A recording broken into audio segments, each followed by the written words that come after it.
முதியவர்களுக்கான வாழ்வுசார் உதவி மையத்தை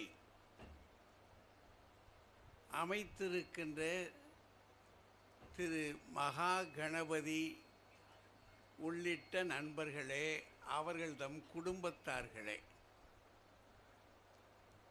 இந்த மேடையிலே எங்களுக்கு முன்னரே மிகச் சிறப்பான உரைகளையும் அறிவு சார்ந்த கருத்துக்களையும் மானுடம் வாழ்வதற்கான வழிவகைகளையும் பற்றிய ஒரு தெளிவான விளக்கத்தையும் கொடுத்திருக்கின்ற அறிஞர் பெருமக்களே, நெடுநேரமாக காத்திருக்கின்ற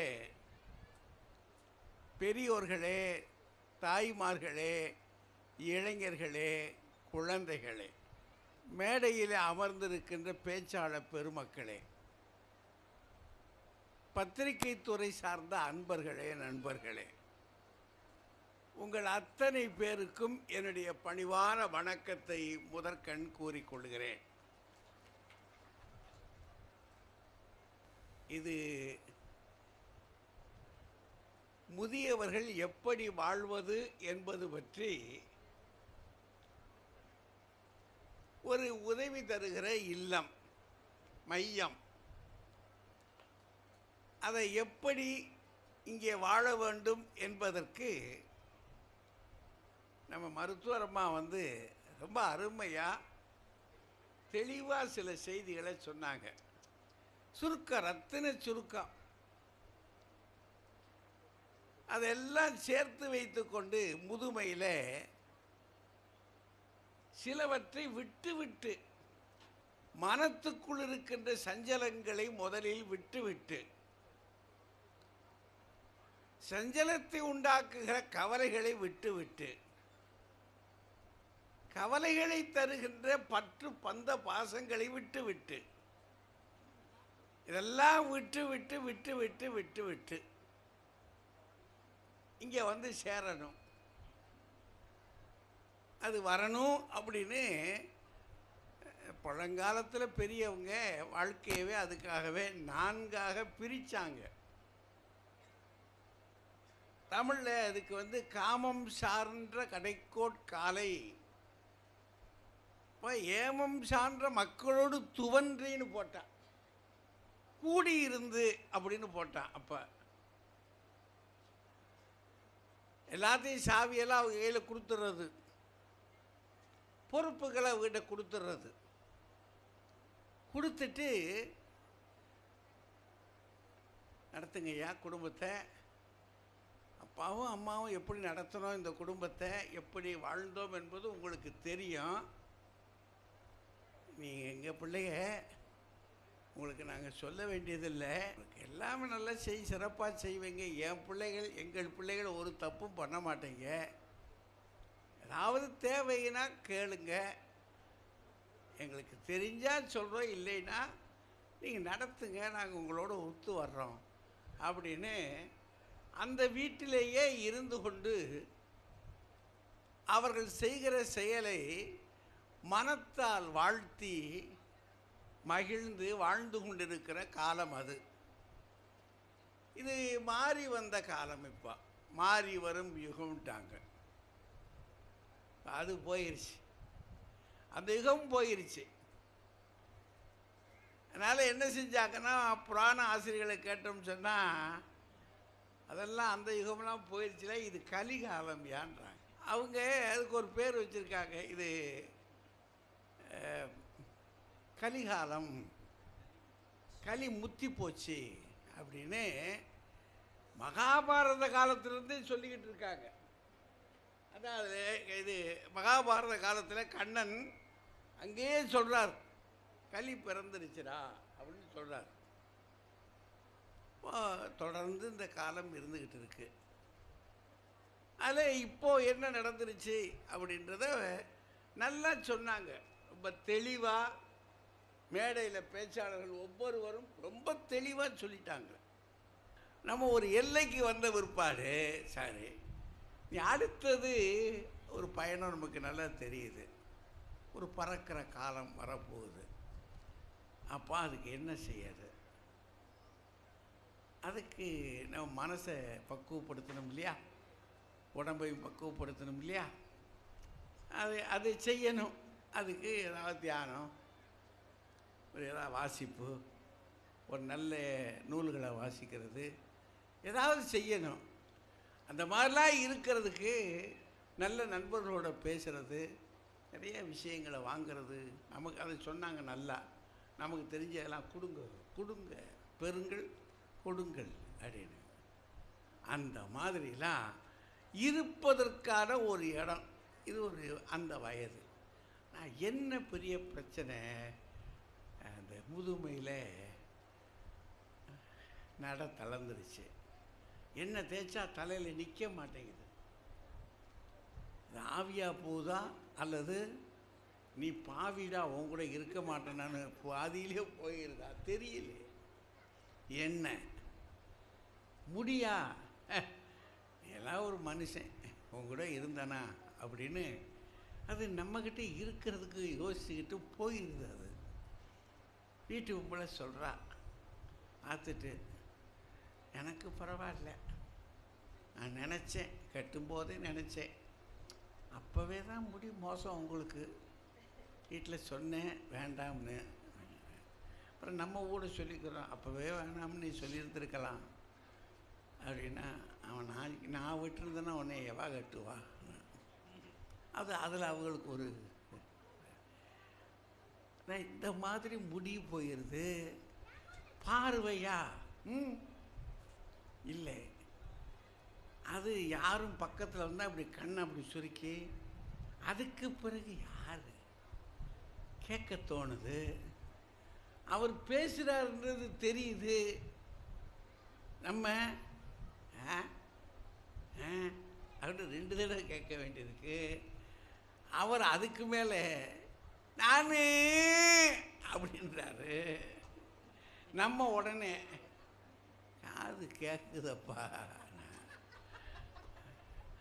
அதுக்கு அவர் கேட்குதா அப்படின்றாரு. என்ன செய்ய?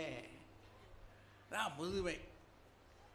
இப்படி ஒரு முதுமையின் கோலத்துக்குள்ளே நம்ம உடம்பு இருக்கு பாருங்க. உடம்பு அப்படி ஆயிட்டா பரவாயில்ல.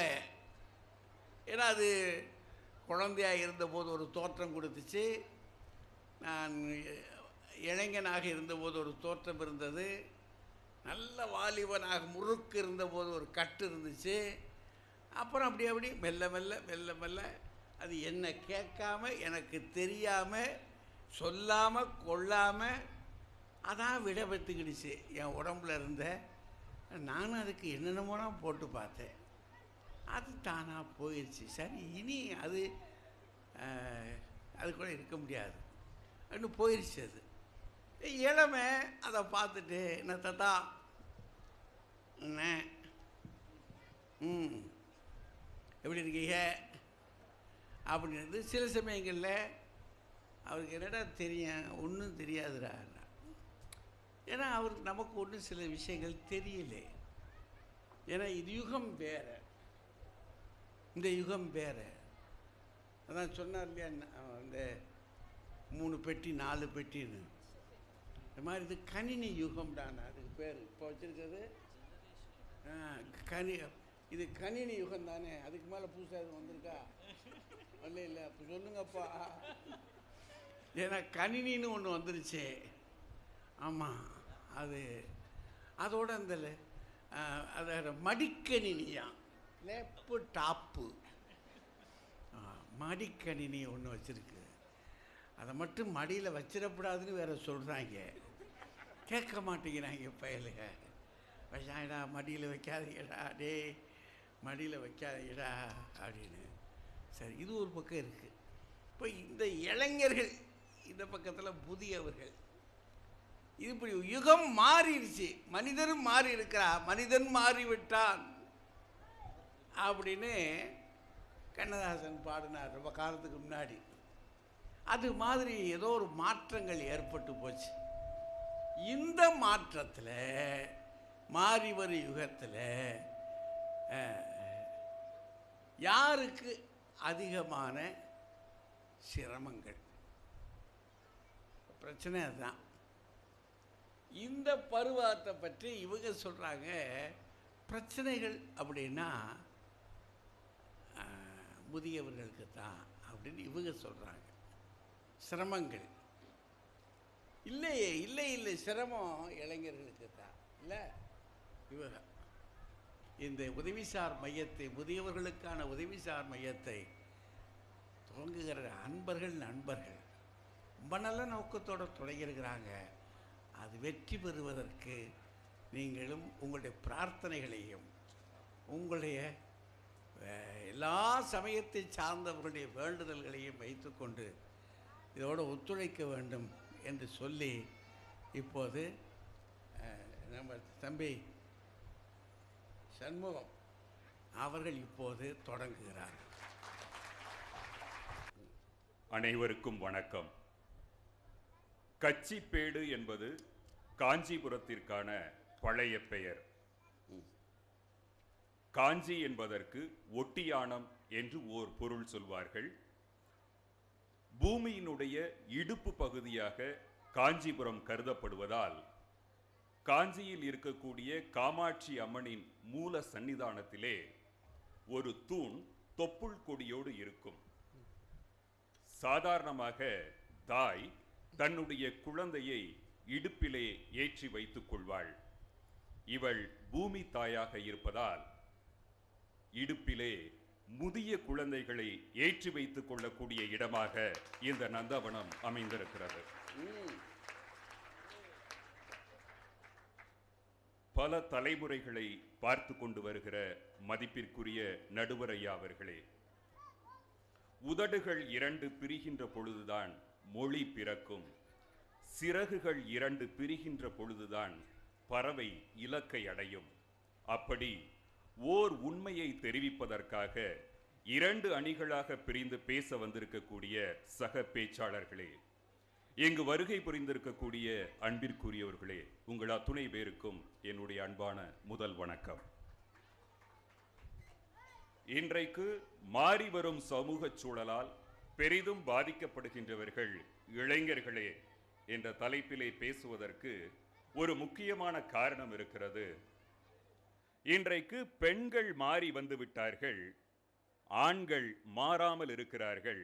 இன்றைய சமூக சிக்கலில் இளைஞர்கள் சிக்கி தவிப்பதற்கு இது மிக முக்கியமான ஒரு காரணம்.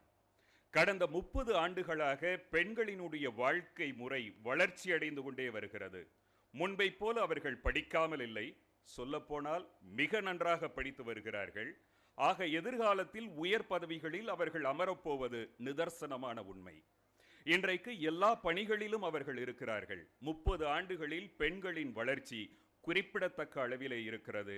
ஆண்களுக்கு அப்படி ஒரு வளர்ச்சி ஏற்பட்டதாக தெரியவில்லை. இன்னமும் சொல்ல போனால் வேலைக்கு போகின்ற பெண்ணிற்கு தகுதியான ஒரு ஆணாக ஆண் தன்னை மாற்றிக்கொள்ளவே இல்லை. பெண்ணுக்கு ஆண் தன்னை புரிந்து கொள்ளவில்லையே என்ற ஏக்கம். ஆணுக்கு அலுவலகத்திற்கு போகக்கூடிய மனைவியும் வேண்டும், ஆனால் அடுப்பங்கரையிலே அவள் தன்னுடைய அன்னையை போலவும் இருக்க வேண்டும் என்ற எதிர்பார்ப்பு அதிகமாக இருக்கிறது. போர்கே என்பவர் புதிர்பாதை என்று ஒரு கதை எழுதியிருப்பார். பத்திரிகைகளிலே வரும் ஒரு கட்டம் போட்டிருக்கும், அதில் எலி இருக்கும், பூனை இருக்கும். அந்த பூனை கிட்ட இருந்து எலி தப்பிப்பதற்கு வழிகாட்டுங்கள்னு சொன்ன உடனே நம்ம ஒரு பென்சிலை எடுத்து அதில் வழிகாட்டி வெளியே கொண்டு வந்துட முடியும். எதனால் வழிகாட்ட முடிகிறது அப்படின்னா, அது இரட்டை பரிமாணத்தில் இருக்கு, அது 2 டைமென்ஷன்ல இருக்கு, நாம 3 டைமென்ஷன்ல இருக்கிறோம். அதனால நமக்கு எலிக்கு வழிகாட்ட முடியுது. நாம் பூனையாகவோ எலியாகவோ இருந்தால் நம்மால் வழிகாட்ட முடியாது. இன்றைக்கு மாறி வருகின்ற சமூக சூழலால் இளைஞர்கள் புலியாகவும் பூனையாகவும் எலியாகவும் இருக்கிறதுனால அவங்களுக்கு வழி தெரியல. பெரியோர்கள் பக்குவம் அடைந்திருப்பதனால அவங்க வெளியே இருந்து பார்க்கிறாங்க, அவர்கள் புதிர்பாதையில் மாட்டிக்கொள்ளவில்லை. மாறி வரும் பெண்களும் மாறாத ஆண்களும் தீராத பிரச்சனையால் இரு துருவங்களாக மாறி இருப்பதால் இன்றைய சமூக சூழலில் பெரிதும் பாதிக்கப்படுகின்றவர்கள் இளைஞர்களாகத்தான் இருக்கிறார்கள். என்னுடைய தாத்தா ஒரு பொருளை வாங்கினார் அப்படின்னா அவர் கையில் இருக்கக்கூடிய பணத்தை வைத்து வாங்கினார் ஒரு இடத்தை, அதனால் அவர் நிம்மதியா இருந்தார். நான் ஒரு வீட்டை வாங்கும்போது நான் எதிர்காலத்தில் சம்பாதிக்கக்கூடிய பணத்தை வைத்து வாங்குறேன். 15 வருஷம் கழிச்சு தான் எனக்கு அந்த வீடு சொந்தமாகுது. அதனால் எனக்கு நிம்மதி இல்லை. நான் கிரகப்பிரவேசம் நடத்தினாலும் 10 வருடம் பணம் கட்டினாலும் அடுத்த வருடம் கட்டவில்லையானால் அந்த வீடு பேங்குக்கு தான் போகும். ஆக பணம் நாம் முன்பை விட அதிகமாக சம்பாதிக்கிறோம், உழைப்பு அதிகமாக உழைக்கிறோம். ஆனால் அதனுடைய சேமிப்பு என்று வருகின்ற பொழுது என்னுடைய தாத்தா தன்னுடைய கை காசிலை வாங்கி சேமித்ததை போல நான் சேமிக்கவில்லை. என்னுடைய பணம் பிளாஸ்டிக் மணி. அவர் எதையும் எண்ணி எண்ணி கொடுத்தார். நான் முதல்ல டெபிட் கார்டில் போய் தேய்ப்பேன், அதுக்கடுத்து கிரெடிட் கார்டில் போய் தேய்ப்பேன். எனக்கு 1 லட்சம் ரூபாய் தேய்ச்சாலும் சரி, 1000 ரூபாய் தேய்ச்சாலும் சரி, நான் பணத்தை எண்ணுகின்ற அருமை எனக்கு தெரியாது. எண்ணி எண்ணி பார்த்து வாழ்ந்ததால் அவருடைய வாழ்க்கை அருமையாக இருந்தது. தேய்த்து வாழ்ந்தோம், தேய்ந்து போகிறோம். என்னோட மொபைல் 6 மாசத்துக்கு முன்னாடி வாங்கினது, அவுடேட் ஆயிருச்சுட்டாங்க, அப்டேட் பண்ணுன்னு சொல்றாங்க. என்னுடைய தாத்தாவினுடைய முதலீடு எல்லாம் அவர் சேர்ல போட்டாலோ, கட்டில்ல போட்டாலோ, நகையில போட்டாலோ, இடத்துல போட்டாலோ எல்லாமே பெருகி கொண்டு வந்தது. ஆனா இன்னைக்கு நான் வாங்கின மொபைலு 7250 ரூபாய் மொபைல் இன்னைக்கு 2000 ரூபாய்க்கு எக்ஸ்சேஞ்ச் ஆஃபர்ல நான் போய் எடுக்கணும். எடுக்கிறது 10,000 ரூபாய்க்கு எடுக்கணும். இதுல எனக்கு பட்ஜெட்டே கிடையாது.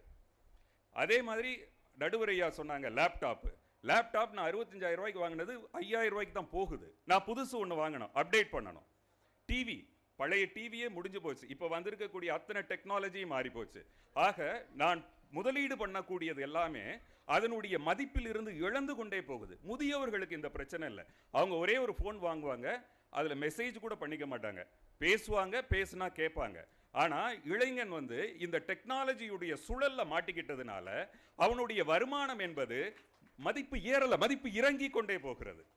அடுத்து முதியோர்கள் இந்த வாழ்க்கையை பார்ப்பதற்கும் இளைய சமூகம் இப்போது இந்த வாழ்க்கையை பார்ப்பதற்கும் ஒரு வித்தியாசம் என்னன்னா, மழை பெய்யும் போது வீட்டுக்குள் இருந்து மழையை பார்ப்பவர்கள் முதியவர்கள்.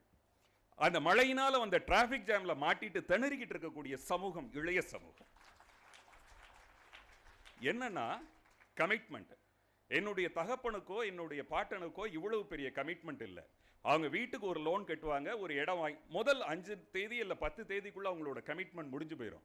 நான் 21ஆம் தேதிக்கு தான் மொபைல் பில்லை கட்டுவேன். அதுக்கு அடுத்து 3 கிரெடிட் கார்டு இருக்கு. ஒவ்வொன்றுக்கும் நான் முதல் தேதியிலிருந்து 31ஆம் தேதி வரைக்கும் கமிட்மெண்டாலேயே உழைச்சிக்கிட்டு இருக்கிறேன். நடுவர் அவர்கள் கலிகாலம் பத்தி சொன்னாங்க. நாம் ஒரு நிகழ்ச்சியில் சொல்லியிருந்தோம், மனம் அதாவது வாசனை அப்படின்றத தான் கல்யாணம்னு நம்முடைய தமிழ் சமூகம் நம்புச்சு. பூவிலிருந்து பிரிக்க முடியாததாக இருந்தது வாசனை. வாசனைக்கு இன்னொரு பேர் மனம். மனத்தோட திரு என்ற அடைமொழி சேரும்போது திருமணம். திருமணம்ன்ற வார்த்தையே வாசனையை குறிக்குது. ஆனால் இது நான்ஸ்டிக் தவாக்களினுடைய காலம். அங்கே தோசையை நீங்கள் ஊற்றின உடனே அதனுடைய மனம் போயிருது. அந்த மாதிரி ஒட்டாத தோசையை சாப்பிடக்கூடிய எல்லோருமே ஒருத்தருக்கு ஒருத்தர் ஒட்டாமல் பிரிந்து கொண்டே போய்கொண்டிருக்கிறார்கள். டாக்டர் அவர்கள் சொன்ன மன இறுக்கம் இளைய சமூகத்தை தான் அதிகமாக பாதிச்சிருக்கு. பெரியோர்களை அதிகமாக பாதித்திருக்கிறது என்று சொல்ல முடியாது. ஒருவேளை பாதித்திருக்குமானால் அது உறவுகளின் காரணமாக வந்திருக்கலாம். ஆனால் பல சூழ்நிலைகளாலும் இளைஞர்கள் மன இறுக்கத்துக்கு உள்ளாக்கி இருக்கிறார்கள். இளைஞர்களுடைய மனம் இறுகிவிட்டது, வாழ்க்கை தளர்ந்து விட்டது. பெரியோர்களே, ஒரு சிறிய விஷயம். 1940 50க்கு வந்த ஒரு பெரியவர், இல்லை 50 60 70களை கடந்த பெரியவர் பெரிய கால மாற்றத்தை உணரவே இல்லை. ஆனால் 2010 2011 மாற்றம் வந்திருக்கு. 2012 2013 வருவதற்குள் அதிக கால மாற்றம் ஏற்பட்டு விட்டது. இந்த கால மாற்றத்தின் சுழலில் சிக்கி பெரிதும் பாதிக்கப்படுகின்றவர்கள் இளைஞர்களே என்று கூறி வாய்ப்புக்கு நன்றி கூறி விடைபெறுகின்றேன். நன்றி, வணக்கம். 2000க்கு முன்னாடி ரொம்ப பெரிய மாற்றம் ஒன்றும் வந்துடல. 2000க்கு பின்னாடி தான் இந்த மாற்றங்கள் எல்லாம் 2010 அதுக்கு பிறகு ரொம்ப வேகம் கடுபடியாக வந்துக்கிட்டு இருக்கு. இப்போ மாற்றங்கள் இப்போ தான் ரொம்ப அதிகம்.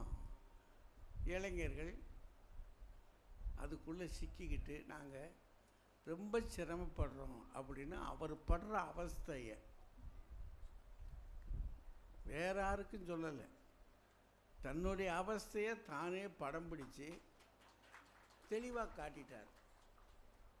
இது முதியவர்களுக்கும் கொஞ்சம் தெரியணும், நாங்கள் இவ்வளவு சிரமப்படுறோம், உங்களுக்கு இது தெரியுதா அப்படின்னு சொல்கிறார்.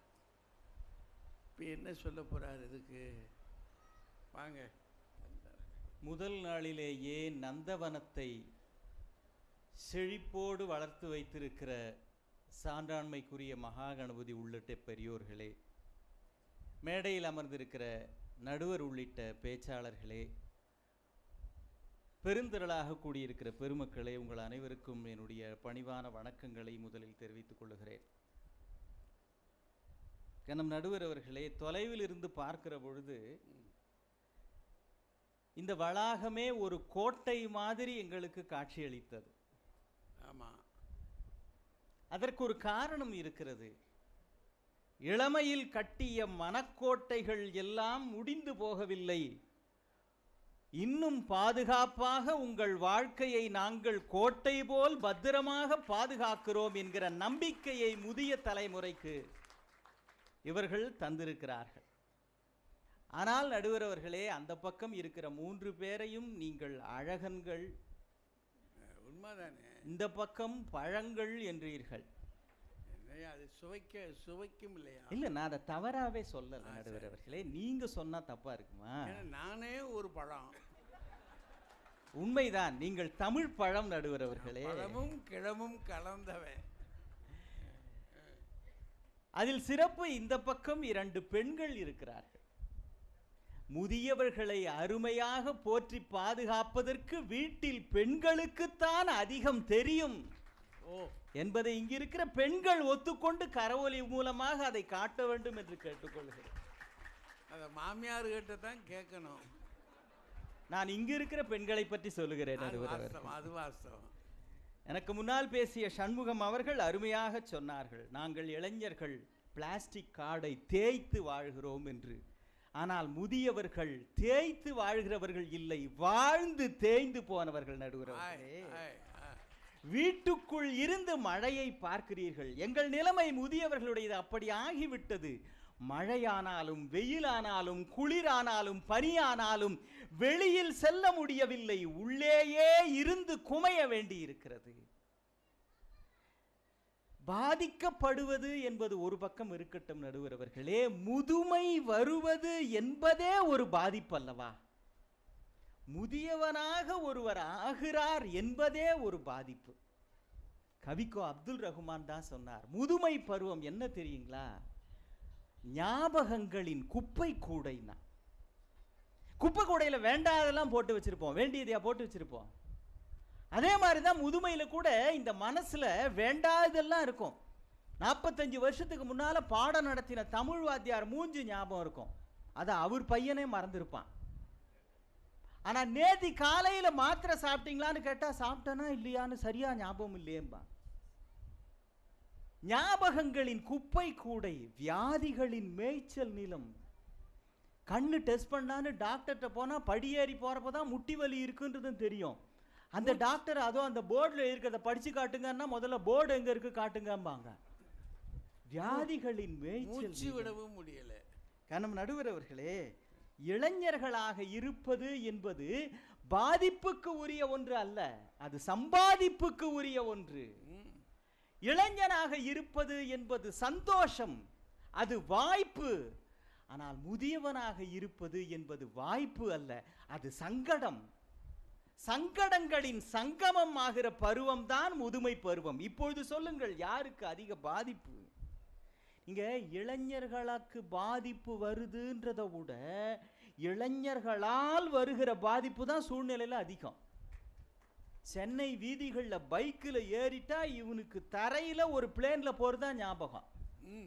எதிர்த்தாப்பில் தட்டு தடுமாறி போகிற பெரியவரை இடிச்சுட்டு அவரை கீழே தள்ளிட்டு பெருசு பார்த்து போகக்கூடாதுன்றான். எப்படி? ஒரு காலத்தில் அவர் பெரியப்பா, சித்தப்பா, அப்பா, அண்ணன் எல்லாம் போய் பெருசுன்ற ஒற்றை வார்த்தையில் அடக்கப்படுகிற அவலம் முதியவர்களுக்கு தான் நடுவர்களே. இவன் பண்ணுற அக்கிரமம் கொஞ்சமா நஞ்சமா. பஸ்ஸில் ஃபுட்போர்டில் தொங்கிட்டு வரான், நான் உள்ளே இருந்துக்கிட்டு தம்பி மேலே வந்திருப்பான்னு அவன் அங்கேருந்தே என்னை பார்த்து இப்படின்னா அவசாரமாக பேசுகிற இல்லை மேலே வந்துருன்னா உள்ள வர சொன்ன நடுவர் அவர்களே, உள்ள வந்துருந்தானே கூப்பிட்டேன். கொஞ்ச நேரத்தில் பஸ் வேகமாக போச்சு. எழுத்தாப்புல ஒரு ஜீப் ஒன்று வந்தது. இவர் இதை வளைக்க பார்த்தார், ஜீப்காரர் அப்படி வளைக்க போய் இந்த ஆட்டத்தில் பையன் கீழே விழுந்துட்டான். கீழே விழுந்தோடனே எல்லாரும் சுற்றிக்கிட்டாங்க. அவங்க கீழே இருந்துக்கிட்ட என்ன உள்ள செவப்பா உயரமாக ஒருத்தர் இருப்பார், அவரை கூப்பிடுங்கண்ணா. நான் போனேன், சார் நீங்கள் சொன்னதை கேட்காம நான் வெளில ஃபுட்பால்லே நின்றுக்கிட்டு இருந்தேன், அதனால தான் இப்படி கீழே விழுந்துட்டேன்னு சொல்லுவேன்னு பார்த்தா அவன் சொல்கிறான், 5 வருஷமாக இதே மாதிரி ஃபுட்பாலில் போகிறேன், ஒரு நாள் கூட கீழே விழுந்ததில்லை. இன்னைக்கு நீ வாயை வச்சுக்கிட்டு சும்மா இல்லாமல் இளைஞர்களுக்கு பாதிப்பல்ல, இளைஞர்களால். அன்னைக்கு பஸ் எடுக்க 1/2 மணி நேரம், நான் ஆஃபீஸ் போகிறதுக்கு அன்னைக்கு 1 ஹவர் லேட்டு. நம் நடுவர்களை யோசித்து பாருங்கள். ஒரு காலம் முழுவதும் உடம்பில் தெம்பு இருக்கிற வரைக்கும் உழைத்து உழைத்து உழைத்து அவர்களுக்கு முதுமை பருவத்தில் பொருளாதாரத்தை ஈட்ட முடியாது, ஆனால் தேவைப்படும் என்கிற காரணத்தினால்தான் ப்ராவிடன்ட் ஃபண்ட் என்றும் கிராஜுவிட்டி என்றும் வேலை செய்கிற அலுவலகங்களில் தருகிறார்கள். ஆனால் தன்னுடைய பிள்ளைகள், தன்னுடைய மனைவி, தன்னுடைய மகன் மகள், இவர்களுடைய திருமணத்திற்காக, இவர்களுடைய படிப்புக்காக எல்லாவற்றையும் செலவழித்து விட்டு தனக்கு என்று தரப்பட்டதை கூட இளைஞர்களுக்கு தந்துவிட்டு கடைசியில் தான் கடன்பட்டு நிற்கின்ற அவலத்தை முதியவர்கள் தான் சந்திக்கிறார்களே தவிர இளைஞர்களுக்கு இல்லை. நடுவர் அவர்களே, பிள்ளைகள் பணம் சம்பாதிப்பதற்கு விதவிதமாக படிப்பு படிக்கிறார்களே, பணம் சம்பாதிப்பதற்கு அமெரிக்காவுக்கும் ஆஸ்திரேலியாவுக்கும் போய்விடுகிறார்கள். பிரியமாக வளர்த்த பிள்ளைகள் பிரிந்து போகிறார்கள். பிரச்சனைகள் மட்டும் தொப்புள் கொடி உறவு போல் தொடர்ந்து வந்து கொண்டே இருக்கிறது. அது முதியவர்களுக்கு தானே.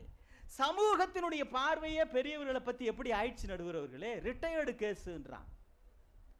ஒட்டுமொத்தமா அது ரிட்டையர்டு கேஸ். கிழங்கட்ட நீங்களே. இந்த சமுதாயத்தில் பெரியவர்களுக்கு தர வேண்டிய மரியாதையை வார்த்தை அளவில் கூட தருவது இல்லை என்றால் பாதிக்கப்படுவது யார்? இன்னும் ஒன்றை சொல்லி நிறைவு செய்கிறேன் நடுவர் அவர்களே. டெல்லியிலே ஒரு இளம் பெண்ணுக்கு கொடுமை நடந்தது. மிகப்பெரிய அவலம் தான், நான் மறுக்கவில்லை. ஆனால் அந்த பெண்ணுக்கு அந்த அக்கிரமம் நடந்த பொழுது எல்லா ஊடகங்களும் அதை பற்றி பெரிதாக பேசின, எழுதின, நாமெல்லாம் பதறினோம். ஆனால் தன்னுடைய பிள்ளை, அந்த பிள்ளைக்கு 55 வயசு, அது அம்மா கிட்ட சொத்தை கேட்குது. 82 வயசு. அந்த பாட்டிமா ஏதோ காரணத்தினால இல்லை என் காலத்துக்கு பிறகுதான் சொத்துலாம் உனக்குன்னாங்க.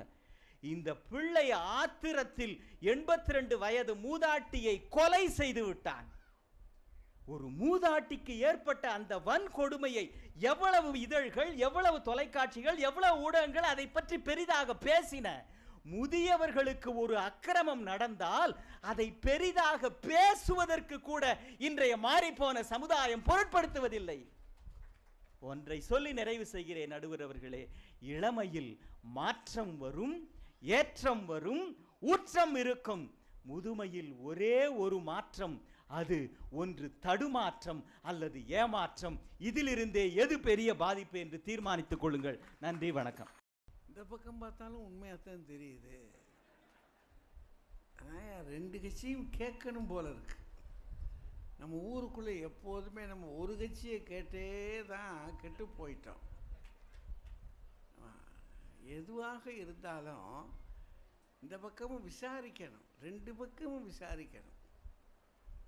அதைத்தான் நம்ம பாட்டம் போட்டெல்லாம் செஞ்சுருக்கிறோம். நம்ம தான் அது சீக்கிரத்தில் என்ன செய்யறோம்னா, சின்ன வயதிலேயே மனைவி எப்படி கணவனுக்கு தாலி கட்டிக்கிறாளோ அது மாதிரி மதத்துக்கு தாலி கட்டிக்கிட்டது இல்லை. அது பிறப்பிலேயே வந்துருச்சு. மதமும் ஜாதியும் அது நம்ம கையில் இல்லை. அது ஏதோ அப்பா அம்மா கொடுத்துட்டாங்க, சேட்டான் இருக்கட்டும். மற்றதெல்லாம் என்ன செய்கிறோம்னா, அந்த அரசியலை பொறுத்த மட்டும் அது இப்போ அது ஜாதி கட்சிகள் வேறு வந்துருச்சு அரசியலில். பெரிய தலைவலி தான். இனிமே அதுக்கு தாலி கட்டிக்கிட்ட மாதிரி ஆகிப்போச்சு. ஏதோ பெண்ணு கணவன்ட்டு ஏதோ விருப்பமாக இருந்தானா அது வேறு விஷயம். இப்படியா நம்ம இப்போ 2ஐயும் கேட்கணுன்றது தெரியுது. நல்லா பேசினார். எப்படி சொல்கிறாரு பாருங்களேன். முதுமையை கொன்று விட்றாங்க. இது இளமை சும்மா இருக்கிறான்னா குளிக்க போகிற இடத்துல குதித்து குளத்தில் கடலில் போகணுமா? வாத்தியார்கள் சொன்னாங்களாம், கேட்கணுமா? அதான் நீ மாட்டி சொல்லிட்டு இல்லாட்டி என் காலில் விழுந்து மன்னிப்பு கேளுன்றான். அது வேற நடந்துருது. என்ன செய்ய? ஓ, கேட்டீங்களா? 2 சைடும் கேட்கணும் போல இருக்கு. ஆனால் இன்னும் கேட்கலாம், தீர விசாரிக்கணும்ல. ஒற்றையும் ஒற்றார் ஒற்றி கொள்ளுதல்னு இருக்கா. அப்போ நம்ம ஒரு ஆள்கிட்ட தானே விசாரிச்சிருக்கோம்.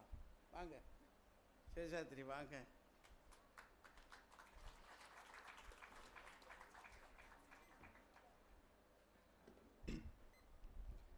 மரியாதைக்குரிய நடுவரையா அவர்களே, இந்த நிகழ்ச்சியை சிறப்பாக நடத்தி கொண்டிருக்கும் அமைப்பாளர்களே, பேச வந்திருக்கும் பெரியோர்களே, உங்கள் அனைவருக்கும் என் பணிவான வணக்கங்கள். நடுவரையா, ஒரு 20 வருஷம் முன்னாடி டிவி சேனல் அப்படின்னு சொன்னாலே 2 தான் இருக்கும். First channel, second channel. இல்லை வெள்ளிக்கிழமை ஆச்சுன்னா ஒளியும் ஒளியும் போடுவாங்க. அந்த வாரம் பூராவே சினிமா பாட்டு பார்க்கணுன்னா அது ஒன்று தான் வாய்ப்பு. அதை காத்திருந்து பார்க்குறதுல ஒரு சுவாரஸ்யம் இருந்துச்சு. இன்றைக்கி எக்கச்சக்க மியூசிக் சேனல் இருக்குது, எங்கள் கையில் ரிமோட் இருக்குது. ஒரு பாட்டு பிடிக்கலன்னா 2 விஷயத்தில் இன்னொரு பாட்டு மாற்றிடுறோம். அது பிடிக்கலன்னா அடுத்தது மாற்றுறோம். இப்படி மாற்றினே இருக்கும்போது தான் தெரியுது நாங்கள் எந்த பாட்டையுமே உருப்படியாக பார்க்கலன்னு. நீங்கள் அதாவது இப்போ என் கேள்வி என்னன்னா, ஒரு 5 நிமிஷம் சினிமா பாட்டை எங்களுக்கு உருப்படியாக பார்க்க தெரியலையே, ஒரு 60 வருஷ வாழ்க்கையை நாங்கள் எப்படி உருப்படியாக வாழ போகிறோம்? ஓ, அப்படி வர்றீங்களோ? மாறி வர சமூக சூழலில் வாய்ப்புகள் நிறையா கிடைக்கின்ற போது வர அவலம் என்னன்னா, ஒரு பொருளில் நிலைத்து நிற்கின்ற பொறுமையும் சகிப்பும் இந்த தலைமுறைக்கு போயிடுச்சு. என்றைக்குமே ஏன் இந்த தலைப்பு இன்னைக்கு விவாதத்துக்கு வந்திருக்கு அப்படின்னா, என்றைக்குமே உறுதியாக நம்பிக்கையாக இருக்கிற விஷயத்தை வந்து விவாதத்துக்கு எடுத்துக்க மாட்டாங்க. இதுக்கு பெரிய உதாரணம் சமீபத்தில் நடந்த எம்பி தேர்தல். அதில் தமிழ்நாட்டுக்கு மொத்தம் 6 இடம், அதில் 5 இடம் யாருக்குன்னு உறுதியாக தெரிஞ்சு போச்சு. அதை பற்றி யாருமே பேசலை. ஆனால் ஒரே ஒரு சீட்டு மட்டும் தள்ளாடிட்டு இருந்துச்சு, அதை பற்றி ஊரே பேசணும். இன்றைக்கி நம்ம இந்த தலைப்பை பேசுகிறோம் அப்படின்னா அது காரணம் இளைஞர்களின் வாழ்க்கை தள்ளாடுகிறது. ஓ, அதுக்காக தான் பேசுகிறீங்களா? அதுவும் தள்ளாடுனா இது சாதாரண தள்ளாடு இல்லை, அரசின் அங்கீகாரத்தோடு தள்ளாடுறோம் நாங்கள்லாம். ஏன்னா டாஸ்மார்க் அமோகமாக விற்கிது. அதான் உண்மைதான். எங்களெல்லாம் சின்ன வயசில் அப்பா அம்மா சொல்லி வச்சாங்க, நல்லா படிக்கணும், நல்லா படித்தாதான் பெருசானோன்னா நல்லா சம்பாதிக்க முடியணும். அந்த மாதிரி தான் இன்றைக்கி அரசாங்கம் சொல்லி விற்கிறாங்க. தீபாவளி ஆச்சுன்னா இவ்வளோ விற்கணும், இவ்வளோ விற்றா தான் அரசுக்கு இவ்வளோ லாபம் வரும்ன்ட்டு. இதை நாங்கள் சொல்ல வந்தாக்கா சிவகுமார் சார் ஒத்துக்க மாட்டேன்றார். எல்லாம் நல்லாவே தான் இருக்குதான். அது நீங்களும் வாங்கி சாப்பிட்றது அரசாங்கத்துக்கு ஆதரவிச்சு தானே. சிவகுமார் சார் என்ன சொல்றாரு, எல்லாம் சரியாக போயிட்டு இருக்குது அப்படின்றார். அவர் என்னால் பிடிச்சிக்கவே முடியலைங்க. காலைல 6:45 ஆச்சுன்னா ஆன்மீகமாக பேசுகிறாரு. இதே ஒரு 11:45 தாண்டிடுச்சுன்னா அநியாயமாக பேசுகிறாரு. பசி மயக்கத்தில் இருக்கிறாரான்னு தெரியல. என்ன சொன்னீங்க, பைக்கை வந்து ஃப்ளைட்டு மாதிரி ஓட்டுறானா? உண்மையை சொல்லணும்னா ஃப்ளைட்டை தான் பைக் மாதிரி ஓட்டுறாங்க. இந்த டைகர் ஏர்வேஸ்னு ஒன்று இருக்குது பார்த்தீங்களா, அதில் தயவு செஞ்சு சிங்கப்பூர் போயிடாதீங்க. அதை இறக்கும் போது அப்படியே 1 பவுன்ஸில் இறக்குறாங்க. தேஞ்சு போன வாழ்க்கை முதியவர்கள் வாழ்க்கை அப்படின்றாங்க.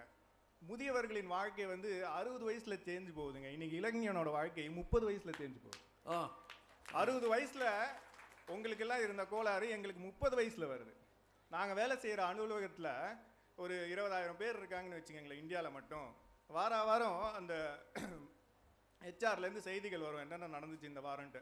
அதில் பார்த்தீங்கன்னா தவறாமல் மாதத்துக்கு 2 இரங்கல் செய்தி வருது. அந்த 2மே யாருன்னு பார்த்தீங்கன்னா ஒரு 28லேருந்து 35 வயசுக்குள்ளே இருக்கிற இளைஞர்கள் தான். அவர்கள் இறப்பதற்கான காரணம் வந்து மன அழுத்தம் அல்லது வேலை அழுத்தம், இதனால் வர உடல் கோளாறு. இதெல்லாம் நாங்கள் சொல்ல வந்தால் சிவகுமார் ஒன்றுமே புரியல அவர் என்ன பேச வராருன்னு. நாங்கள் வேலை செய்கிற அழகெல்லாம் அவர் பார்த்ததில்லைன்னு நினைக்கிறேன். ஐடி இண்டஸ்ட்ரியில் வந்தீங்கன்னா நாங்கள் எப்போ உள்ளே வரோம் எப்போ வெளில போகிறோம்னு எங்களுக்கே தெரியாது. நீங்கள் ஜோடி ஜெயலத்தை நம்ம செய்கிறீங்க, அப்புறம் என்ன? ஐடி இண்டஸ்ட்ரின்றது பார்த்தீங்கன்னா சக்கர வியூகம் மாதிரி. எங்களுக்கெல்லாம் உள்ளே போக தெரியுமே தவிர வெளில வர தெரியாது. அவங்களாம் வெளில அனுப்பிச்சாதான் உண்டு. இப்படி வேலை செய்யும்போது என்ன ஆகுது, சரியான நேரத்துக்கு சாப்பிட முடியல. அதாவது ஒரு சாப்பாட்டுக்கு ஒரு தொழில் செஞ்சோம் அப்படின்றது போயிட்டு இப்போ சாப்பாட்டை மறந்து தொழில் செஞ்சுட்டு இருக்கிறோம். உழைத்த களைப்பு போய் தூங்குனது போயிட்டு இப்போ தூக்கத்தை களைச்சிட்டு வேலை செஞ்சுட்டு இருக்கிறோம். இதில் பார்த்தீங்கன்னா மனித வாழ்க்கைக்கு வந்து பசிக்கும் போது சாப்பாடும் தூக்கம் வரும்போது தூக்கமும் வந்து மிகப்பெரிய வரம். அது 2 சரியாக அமைஞ்சிச்சுன்னு வைங்களேன், ஒரு தலைமுறைக்கு பெரிய ஆரோக்கியம் அமையும். இப்போ நான் சொல்ல வர்றது என்னன்னா, இந்த தலைமுறைக்கு அடிப்படை ஆரோக்கியமே பாதிக்கப்பட்டிருக்குது. வாழ்க்கை முறையை வந்து லைஃப் ஸ்டைல் அப்படின்னு சொல்கிறோம் பார்த்தீங்களா. இன்னைக்கு இளைஞனோட லைஃப் ஸ்டைலை வந்து ஸ்டைலுன்னே சொல்ல முடியாது, ஏன்னா அது அவ்வளோ மொக்கையாக இருக்குது. அவன் அந்த மொக்கைக்கு நீங்கள் என்ன பொருள் வச்சுருக்கீங்கன்னு சொல்லிடுங்க. ஏன்னா எங்கள் தலைமுறைக்கு அது விளங்காது சாமி, அதுக்காக கேட்டேன். எவ்வளோ மொக்கையாக இருக்குன்னா, அவன் நடையில் கூட இன்னைக்கு ஒரு ஸ்டைல் இல்லைங்க, அவன் தலை குனிஞ்சிட்டே நடக்கிறான். சரி, அதுக்கு சரி மொக்கைன்னா என்ன சாமி? மொக்கைனா இதுதான். நாங்கள் மொக்க சாமி அப்படின்னா பெரிய சாமின்னு சொல்லுவோம். அதான் எங்கள் காலம். வயது மொக்கையாக இருக்குன்னா பெருசாக இருக்குன்னு அர்த்தம். தலையை குனிஞ்சிட்டு நடக்கிறான். இதுக்கு என்ன காரணம்னு பார்த்தீங்கன்னா, அவன் கையில் வந்து மொபைல் இருக்குது. அதை ஏதோ பார்த்துட்டே நடக்கும்போது அவன் தலையை குனிஞ்சு நடக்கிறான். என்னைக்கு இளைஞர்கள் மொபைலுக்கு தலை வணங்க ஆரம்பித்தாங்களோ அன்றைக்கி அவங்க தலை நிமிர்ந்து நடக்கிறது போயிடுச்சு. தலை நிமிர்ந்து எதிர வர மனிதர்களை அவன் பார்க்க மறுக்கிறான். ஃபேஸ்புக்கில் இருக்கிற உலகம் போதும் அப்படின்னு நினைக்கிறான். இது எப்படி போய் முடியுது அப்படின்னாக்கா, ஒரு கவனக்குறைவை ஏற்படுத்தி விடுகிறது. இன்றைக்கி சமூகத்தில் என்ன நடக்குது அப்படின்ற கவனம் அவனுக்கு இருந்தால் தான் சமூகத்தோடு சம்மந்தப்படுவான். அவன் அறுத்து கொள்கிறான். என்னைக்கு மொபைலுக்கு வந்து அந்த டச் ஸ்க்ரீன் அப்படின்றது வந்துச்சோ, அதாவது என்னைக்கு மொபைலுக்கு தொடு உணர்வு வந்ததோ அன்றைக்கே இளைஞனுக்கு இந்த சமூகத்தோடு இருந்த தொடு உணர்வு அருந்து போயிடுச்சு. எளிமைன்றதும் சுத்தமாக போயிடுச்சு ஐயா. இன்னைக்கு விளம்பரத்தில் கூட எளிமை போயிடுச்சு. ஒரு காலத்தில் கோபால் பல்புடின்னு ஒன்று இருந்துச்சு. அதோட விளம்பரம் எப்படி இருந்துச்சுன்னா, கோபால் பல்புடி, வெண்ணிற பற்களுக்கு கோபால் பல்புடி, உங்கள் ஈறுகளும் பல்களும் நலம் பெற கோபால் பல்புடி, கேட்டு வாங்குங்கள் கோபால் பல்புடி. இவ்வளோ தான் விளம்பரம். நீங்கள் வாங்கினா வாங்க, வாங்காட்டி போங்க. ஆனால் இன்றைக்கி ஒரு டூத் பேஸ்ட்டை வாங்குன்னு சொல்கிறதுக்கு ஷாருக் கான் வரார். அப்படியே அவர் பிஸியாக இருந்தாருன்னா சில டாக்டர்ஸ் வெள்ளை கலர் கோட் போட்டுன்னு வராங்க. வந்து அவங்க சாதாரணமாக கூட வாங்குன்னு சொல்கிறது இல்லை, ஒரு பெரிய ஆராய்ச்சி கூடத்தில் இருந்துட்டு சீரியஸாக சொல்லுவாங்க. ஆராய்ச்சி பண்ணிவிட்டு அறிவிக்கிறாங்களாம், இதில் தேய்ச்சிங்கன்னா கிருமிகள் போயிடும் அப்படின்ட்டு. அதாவது பல் தேய்ங்கன்னு சொல்கிறதுக்கு இவ்வளோ விளம்பரம். இதே விளம்பரம் தான் வந்து இப்போ போன வாரம் ஃபுல்லாக டிவியில் பார்த்துருப்பீங்க. ஒரே அலப்புற, திவ்யாவுக்கு ஷோரா கிடைக்குமா, கட்சியில் பார்த்தா அது உளுத்தம்பருப்பு விளம்பரம். இந்த எளிமை இன்னைக்கு சமூகத்தில் மட்டும் போகல, எல்லாரோட மனசுலேருந்தும் போயிடுச்சு. ஐயா சொன்னது உண்மைதான். பொண்ணு கிடைக்கல. ஏன் கிடைக்கல? பையன் அழகாக இருக்கணும்னு எதிர்பார்க்குறாங்க, அதுலேயே போயிடுச்சு. நமக்கு அடுத்தது நல்லா சம்பாதிக்கணும்னு எதிர்பார்க்குறாங்க, அதுலேயும் போயிடுச்சு. வீடு இருக்கணுமா, கார் இருக்கணுமா, இதெல்லாம் இருந்துச்சுன்னா அவங்க என்ன கல்யாணம் பண்ணிக்கிறாங்களா? நான் தெரியாமல் கேட்குறேன், இதெல்லாம் எனக்கு இருந்துச்சுன்னா நான் ஏன் ஒன்றை கல்யாணம் பண்ண போகிறேன்? ஏங்க இதெல்லாம் இருந்துச்சுன்னா நான் இன்னும் ஒரு சிறப்பான பொண்ணை தேட மாட்டேனா? உங்ககிட்ட இருந்தால் தான் அவங்க கட்டுறோம்னா சொல்கிறாங்க. ஆமாம், பின்ன என்ன அது கொடுமையாக இருக்கு. ஏப்பா அதான் உன் கல்யாணம் நின்று வச்சா? சரி அப்படின்னு கொஞ்சம் வருத்தத்தோடு ஃப்ரெண்ட்ஸ் எல்லாம் பார்த்தாக்க அவங்க படுற கஷ்டத்துக்கு கல்யாணம் ஆகாமே இருக்கலாம்னு தோணுது. அது கல்யாணம் ஆகிட்டு முதல்ல பிறகுற குழந்தைக்கு முதல் பர்த்டே கொண்டாடுறாங்க பார்த்தீங்களா?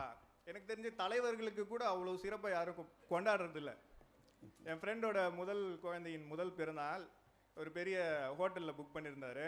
எங்களெல்லாம் கூப்பிட்டுருந்தார் போகிறதுக்கு. ஒரு வார நாளில் வருது. 7 மணிக்கு நிகழ்ச்சி அப்படின்றதுனால ஆஃபீஸில் ஒரு 5:30-6 மணிக்கு பர்மிஷன் வாங்கிட்டு 5:30 போகிறதுக்கு ஆஃபீஸ் முடியுது அந்த நேரம். அப்போ போகிறதுக்கு பர்மிஷன் வாங்கணும். பர்மிஷன் வாங்கிட்டு டிராஃபிக்கில் போயிட்டு அந்த ஹோட்டலெல்லாம் கண்டுபிடிச்சி கதவை திறந்துட்டின்னாக்கா ஒரு 1.5 அடிக்கு ஒன்று நின்று கேக் வெட்டினது. ஜிகின்னு ட்ரெஸ் எல்லாம் போட்டுன்னு கேக் வெட்டினது. இப்படி ஒரு நிகழ்ச்சி அவங்களுக்கு தேவையா? இல்லை அந்த நிகழ்ச்சிக்கு நான் தான் தேவையா? என்ன மாதிரி ஒரு 100 பேரை கூப்பிட்டு 100 பேருக்கும் ஒரு 3 மணி நேரம் வேஸ்ட் பண்ணி. இதை வந்து நாங்கள் தப்பாக சொல்லலை. எல்லாருக்கும் அவங்கவுங்க குழந்தை சிறப்பு தான். குழந்தைன்றது வந்து ஒரு குடும்பத்துக்கு மட்டும் பெருசு இல்லைங்க, இந்த சமூகத்துக்கும் பெருசு. அவங்க இந்த சமூகத்தின் விதைகள். அவர்களை நாங்கள் குறை சொல்லவில்லை. ஆனால் ஒரு கோவில் போயிட்டு ஒரு நல்லது சொல்லி கொடுத்து ஏதோ பிறந்துட்டோம் மனுஷனா, நம்ம கர்ம வினை இந்த ஜென்மத்திலேயான ஒரு நல்ல வழியை தேடலாம் அப்படின்னு வேண்டிக்கிறத சொல்லித்தரதை விட்டுட்டு பெற்றோர்களே அந்த குழந்தையின் மனத்தில் ஆடம்பரத்தை திணிக்கிறாங்க இல்லைங்களா இன்னைக்கு வாழ்க்கை முறையில். சரி இந்த மாதிரி ஆடம்பரத்துலேருந்து ஒதுங்கி நிற்போம் அப்படின்னு நினச்சாக்கா அதையும் சில பேர் விடுறதில்ல, சொரிஞ்சு விடுவாங்க. அது எப்படி சொரிஞ்சு விடுவாங்கன்னா, சில கல்யாணத்துக்கு போகும்போது இன்றைக்கோ பார்த்த தூரத்து சொந்தக்காரர் வந்து பேசுவார். அவர் என் கூட கடைசியாக எப்போ பேசினார்னா இதுக்கு முன்னாடி ஏதோ ஒரு கல்யாணத்தில் பார்த்துக்கோது. எல்லா கல்யாணத்துலேயும் ஒரே கேள்வி தான் கேட்பார் அவர், நீ அவனோட பையன் தானே அப்படிமாரு. ஆமாங்க அவரோட பையன்தான். இன்னமா கல்யாணம் கட்டாமல் இருக்கேன்னு கேட்பார். அதுக்கு தான் கேட்குறாங்க. அதெல்லாம் முடிஞ்சு போச்சு, அது அழுத்து போச்சு அவருக்கு. அடுத்த கொஸ்டினுக்கு அவர் அட்வான்ஸ் ஆகிட்டார். அவரோட மகன் தானே நீ அப்படிம்பாரு. ஆமாங்க அப்படிம்பேன். சின்ன வயசில் பார்த்தது என்னமா வளர்ந்துட்ட, அவர் பார்க்கலன்றதுக்காக நான் குழந்தையாகவே இருக்க முடியுமா?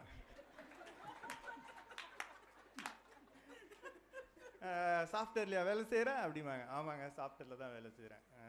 என் மகன் சந்தானம், அவனும் சாஃப்ட்வேரில் தான் வேலை செய்கிறான், கலிஃபோர்னியாவில் செட்டில் ஆகிட்டான், ஆன்சைட் போகலையா அப்படின்றாரு. அப்துல் கலாமுக்கு உங்கள் வயசு தான் ஆகுது, உங்கள் வயசில் அவர் பெரிய விஞ்ஞானியாக இருக்கார். நீங்கள் இந்த மாதிரி சாப்பிட வந்துட்டு கேட்குற கேள்வியெல்லாம் $1,000,000 கொஸ்டின். நாங்களே ஏதோ வண்டியை ஓட்டின்னு இருக்கோம், அது வண்டி ஓடுதுன்னு கூட சொல்ல முடியாது. இந்த சின்ன பிள்ளைங்க டயர் ஓட்டுற மாதிரி ஓட்டின்னு இருக்கோம், அதையும் வந்து பிடிங்கிட்டு போகிறாங்க. இதெல்லாமும் தாண்டி சிவகுமார் சார் அப்புறம் மிச்ச 2 பேரும் இளைஞர்கள் பாதிக்கப்படலை அப்படின்னு சொன்னாங்கன்னா அது என்னவா இருக்குன்னா ஒரு ஆறுதலாக இருக்கும், அவ்வளோதான். ஏன்னா இளைஞர்கள் வளர வேண்டியவங்க, நீங்கள் பாதிச்சிட்டீங்க, நீங்கள் வந்து சரியா இல்லை, உங்களால் வளர முடியாது, உங்களுக்கு எதிர்காலம் இல்லைன்னா இருக்கிற வளர்ச்சியும் போயிடும் இல்லையா? அதனால் கடுமையாக பேசாமல் ஒரு ஆறுதலாக பேசிட்டு போகிறாங்க அப்படின்னு தான் எடுத்துக்கணும். ஆறுதல் என்பது ஒரு வகையில் பொய் தானே. அதாவது இப்போது ஆறுதல் பரிசு ஒருத்தன் வாங்குறான் அப்படின்னா அவன் ஒரு பந்தயத்தில் தோத்துட்டான்றது அர்த்தம். தோத்துட்ட நோய் இவ்வளோ தூரம் வந்துருங்க இந்த வச்சுக்கோ அப்படின்ற மாதிரி. ஒவ்வொரு முறை அந்த ஆறுதல் பரிசை பார்க்கும்போதும் நாங்கள் தோற்று தாங்க எங்களுக்கு ஞாபகம் வரும். இந்த சமூகம் இளைஞர்களுக்கு ஆறுதல் பரிசை தான் தண்டு கொண்டிருக்கிறது. ஆனால் நாங்கள் ஜெயிக்க வேண்டும், எங்களுக்கு வெற்றியை தாருங்கள். நல்ல வாய்ப்புக்கு நன்றி, வணக்கம். அவருக்கு சமூக தொடர்பு மட்டும் அருந்து போகலை, என் சத்தமும் அருந்து போச்சு. ஆனால் நல்ல செய்திகளை சொல்லியிருக்கார். எப்படியெல்லாம் நாங்கள் இளைஞர்கள் சிரமப்படுறோம் அப்படின்றத அடுக்கடுக்காக சொல்லியிருக்கார். அரிசியா எங்கெங்கே எங்கெங்கே எங்கெங்கே எங்களுக்கு சிரமங்கள் இருக்குது. அதில் என்ன எனக்கு ஆச்சரியமாக இருக்குன்னா, இவருக்கு வீடு இருக்கா, நிலம் இருக்கா, எவ்வளவு சம்பளம் அப்படின்னு கேட்டுக்கிட்டு தான் ஒரு பொண்ணு தரம்னு சொல்கிறாங்கன்னா அது ரொம்ப ஆச்சரியமாக தான் இருக்குது. ரொம்ப ஆச்சரியம். அந்த மாதிரி ஒரு நிலை இருந்தால் ரொம்ப ஆண்களுக்கு கல்யாணமே நடக்காது. இளைஞர்கள் நிலைமை ரொம்ப பரிதாபம் தான். நல்ல வேளை நான்லாம் தப்பிச்சுக்கிட்டேன், இல்லைன்னா இந்த ஜென்மத்தில் இல்லை. அப்படி ஒரு நிலைமை தானே. நல்ல நல்ல செய்திகளை ரொம்ப சிரமப்பட்டு சொல்லியிருக்கார். அது அலுவலகத்துக்குள்ளே போனால் நாங்கள் ஐடிஐயில் என்ன பாடுபடுறோம் அப்படின்றதையும் சொல்லியிருக்கார். வாஸ்தவம் தான். இத்தனையும் பார்த்துக்கிட்டே இல்லைம்மா, கேட்டுக்கிட்டே இல்லைம்மா. வாங்கம்மா மாலதி, வாங்க. அன்புக்கும் போற்றுதலுக்கும் உரிய நடுவர் அவர்களே, என்னோடு வாதிட வந்திருக்கின்ற அறிஞர் பெருமக்களே, இங்கே திரளாக கூடியிருக்கின்ற ஆன்றோர்களே, சான்றோர்களே, உங்கள் அனைவருக்கும் என்னுடைய பணிவான வணக்கங்கள். மாற்றம் உலகின் மானிட தத்துவம், மாறும் உலகின் மகத்துவம் அறிவோம் என்பார் கவியரசு கண்ணதாசன். அது மாதிரி தான் இன்னைக்கு மாறி வரும் சமூக சூழலில் மாற்றம் என்பதை நம்மால் தவிர்க்க முடியாது. ஆனால் அந்த மாற்றத்தினால் அதிகமாக பெரிதும் பாதிக்கப்படுபவர்கள் முதியவர்கள் தான் அப்படின்றது என்னுடைய வாதம். ஏன் அப்படி சொல்கிறோம், முதியவர்கள் தான் ஏன் பாதிக்கப்படுறோம் அப்படின்னு சொல்கிறோன்னா, சேஷாத்ரி பேசும்போது சொன்னாங்க, 60 வயதில் தான் உங்களுடைய வாழ்க்கை முடிஞ்சு போகுது, ஆனால் 30 வயதிலேயே எங்களுடைய வாழ்க்கை தேஞ்சு போகுது. ஏன்னா தேவையில்லாத விஷயங்கள்ல எல்லாம் எங்களுக்கு எங்களுடைய கவனத்தை சிதறடிக்கிறதுக்கு பல நிகழ்ச்சிகள் பல நிகழ்வுகள் வந்துருச்சு அப்படின்ட்டுன்னு. ஆனால் இந்த நிகழ்வுகளில் நம்மளுடைய கவனத்தை செலுத்த வேண்டான்னு தீர்மானிக்கிற ஒரு காலமும் ஒரு புத்தியும் உங்களுக்கு இருக்குது. அதை வச்சு நீங்கள் தீர்மானிச்சுக்கிறலாம். நீங்கள் இதை தான் செய்யணும்னு யாரும் உங்களை நிர்பந்திக்கிறது கிடையாது. அது மட்டும் இல்லாமல் நீங்கள் ஒவ்வொரு நிகழ்வையும் நாம் பாதிக்கப்பட்டிருக்கோம்ன்ற உணர்வே இல்லாமல், நம்மளுடைய வாழ்க்கை தேய்ந்து கொண்டிருக்கிறது அப்படின்ற ஒரு எண்ணமே இல்லாமல் அனுபவிச்சுக்கிட்டு இருக்கோம். நம்ம வாழ்க்கையை நாம் வாழ்ந்துக்கிட்டு இருக்கோம். ஒவ்வொரு நொடியாக நம்ம அனுபவிக்கிறோம்னு நீங்கள் அனுபவிக்கிறீங்க.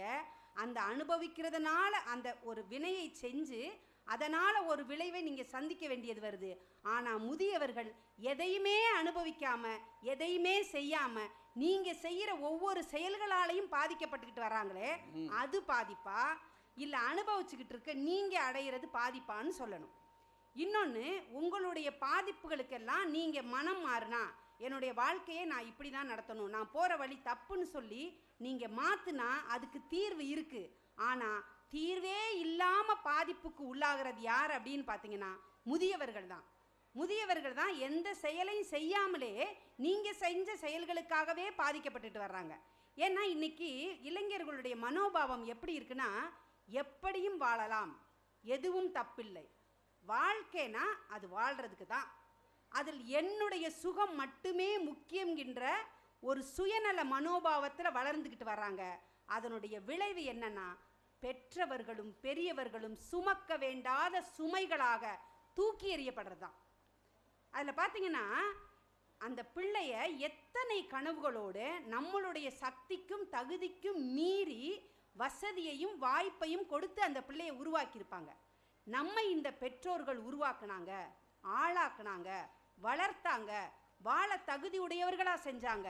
இன்னைக்கு இந்த சமூகத்தில் இத்தனை அந்தஸ்தோடையும் அங்கீகாரத்தோடையும் நாம் இருக்கிறோம்னா அது அந்த பெற்றோர்கள் தானே, அவங்க தானே காரணம். அவங்கள், அதாவது அந்த தளிராக இருந்த அவர்கள் வற்றி அந்த சருகாக இருக்கிற நிலையில் அவர்களை பராமரிக்க வேண்டியது நம்முடைய கடமைன்ற உணர்வு கொஞ்சம் கூட இல்லாமல் அந்த முதிய பருவத்தில் அவர்கள் புறக்கணிக்கப்படும் போது ஏற்படுகிற வேதனை இருக்கே, அந்த வேதனையை வார்த்தையால் சொல்ல முடியாதுங்க. அதை விட இன்னும் ஒரு படி போய் இப்போல்லாம் எப்படின்னா, அப்பா அம்மா 2 பேர் இருந்தாங்கன்னா 2 பேரையும் நாங்கள் வச்சு பார்த்துக்க முடியாது. ஏன்னா அவங்க வேலைக்கு போகிறாங்க, அவங்கள குற்றம் சொல்கிறதுக்கு இல்லை, மாறி வரும் சமூக சூழல். 2 பேரையும் வச்சு பார்த்துக்க முடியாது. அம்மாவை அண்ணன் வச்சுக்கட்டும், அப்பாவை தம்பி வச்சுக்கிறது, 6 மாதம் கழித்து இடம் மாற்றிக்கலாம். இது எப்படி இருக்குது அப்படின்னா, உயிரோடையும் உணர்வோடையும் நடமாடிக்கொண்டிருக்கிற ஒரு முதியவர்களை ஜடப்பொருட்களை பிரிக்கிற மாதிரி பிரிக்கிற ஒரு சூழ்நிலையை மனசாட்சியோடு நினச்சி பார்த்தோம்னா நம்ம சொல்லுவோம், அதிகமாக பாதிக்கப்பட்டிருப்பவர்கள் முதியவர்களா அல்லது இளைஞர்களான்னு சொல்லிட்டு. இந்த மாதிரியான நெருக்கடிகள் இளைஞர்களுக்கு இருக்கா? யோசிச்சு பாருங்க. அடுத்தபடியாக பார்த்தீங்கன்னா, இன்றைக்கு இளைஞர்கள் அவர்களுடைய பாதை எதை நோக்கி இருக்குன்னா பணத்தை நோக்கி தான் இருக்குது. இவங்க சொல்கிறாங்க, நாங்கள் சக்கராவியத்துக்குள்ளே மாட்டிக்கிட்டு இருக்கோம், எப்போ போகிறோம் எப்போ வர்றோம்னு எங்களுக்கு தெரியாதுன்னா, அந்த வேலையை தீர்மானிக்கிறது, இந்த வேலையை நான் செய்கிறேன்னு யார் தீர்மானிச்சிருக்கிறா? நீ தீர்மானிச்சு போகிற.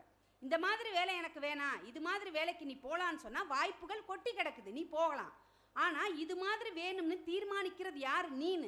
நீ தீர்மானிச்சுட்டு நாங்கள் சக்கையாக புளியப்படுகிறோம், எங்களுடைய உழைப்பு மேயப்படுகிறதுன்னு நீங்கள் புலம்புனீங்கன்னா அதில் என்ன அர்த்தம் இருக்குது? யோசிச்சு பாருங்கள். வாழ்க்கையை தொலைத்து விட்டு பணத்தை தேடுவதாக இவர்களுடைய பயணம் இருக்குது. ஒரு பக்கம் கல்வியை ஒரு சிறகா வச்சிருக்காங்க, இன்னொரு பக்கம் கணிசமான சம்பளத்தை இன்னொரு சிறகா வச்சுக்கிட்டு மேலே மேலே பறக்கிறாங்க. பார்க்கறதுக்கு ரொம்ப அழகா இருக்கு. மரத்தின் உச்சி வரைக்கும் போறாங்க, அப்பா அம்மாவும் பார்த்து சந்தோஷப்படுறாங்க. அப்பா அதோட போதும், அந்த நுனி கொம்புக்கு போகாத, மரம் முறிஞ்சிரும்னு சொன்னா பெற்ற அறிவு மிக்க பெற்றவர்கள் சொல்றத கொஞ்சம் கூட எடுத்துக்கிறாம, கற்ற அறிவு எங்களுக்கு ஏராளமா இருக்குன்னு சொல்லி நுனி கொம்புல ஏறி மரம் முறிஞ்சு விழுந்தா அடி இளைஞனுக்கு, வழி முதியவர்களுக்கு தான். அதோட பார்த்தீங்கன்னா திருமண வாழ்க்கை அப்படின்னு எடுத்துக்கிட்டோம்னா, கணவன் மனைவி 2 பேரும் ஒரு திருமண வாழ்க்கைக்கு போகிறாங்க.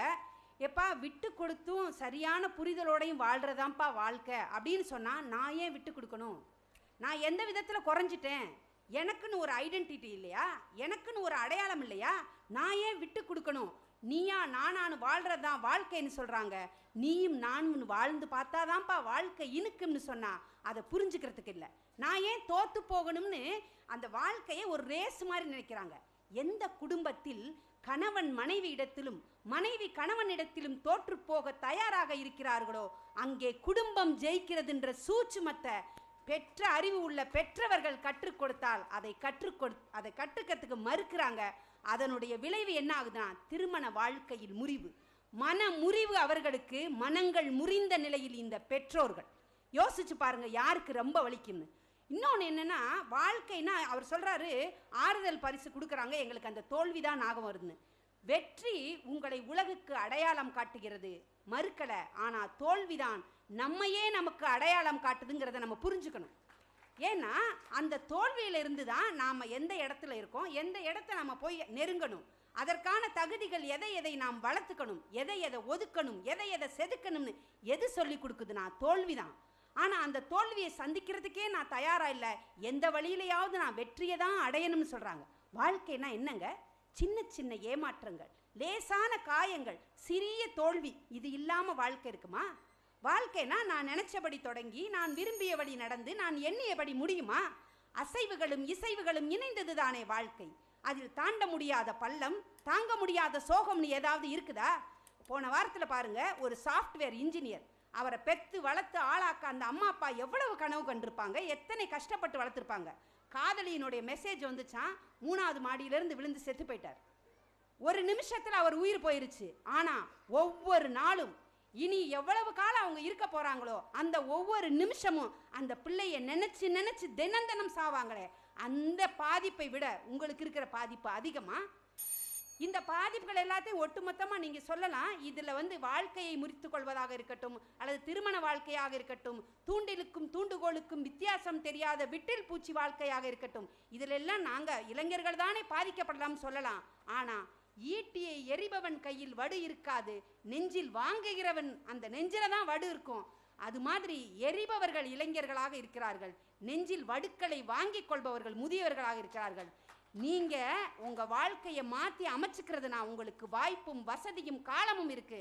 ஆனா காலத்தின் கடைசி பக்கத்தில் நின்று கொண்டிருக்கிறவர்கள், இதை வாழ்றதுக்கு தான் இந்த வாழ்க்கையை வாழ்ந்தனா, இந்த பிள்ளையை பெற்றது இதுக்கு தானா, என்னுடைய வாழ்க்கையின் அர்த்தமே இதுதானான்னு தினம் தினம் புலம்பி இறுதி மூச்சு ஒரு நிம்மதியற்ற ஒரு நிறைவற்ற வாழ்க்கையில் முடிகிற முதியவர்கள் தான் என்னை பொறுத்த வரைக்கும் அதிகம் பாதிக்கப்பட்டவர்கள்.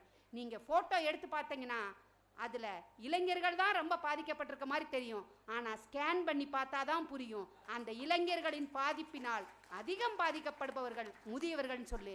மக்களின் மனங்களை ஸ்கேன் பண்ணி பார்க்கறதுல மிக வல்லுநராக எங்களுடைய நடுவர் அவர்களுக்கு தெரியும், முதியவர்கள் அதிகம் பாதிக்கப்பட்டிருக்காங்களா, இளைஞர்கள் அதிகம் பாதிக்கப்பட்டிருப்பாங்களான்னு நல்ல தீர்ப்பை அவர் வழங்குவார் என்று சொல்லி வாய்ப்புக்கு நன்றி கூறி விடைபெறுகிறேன். நன்றி, வணக்கம்.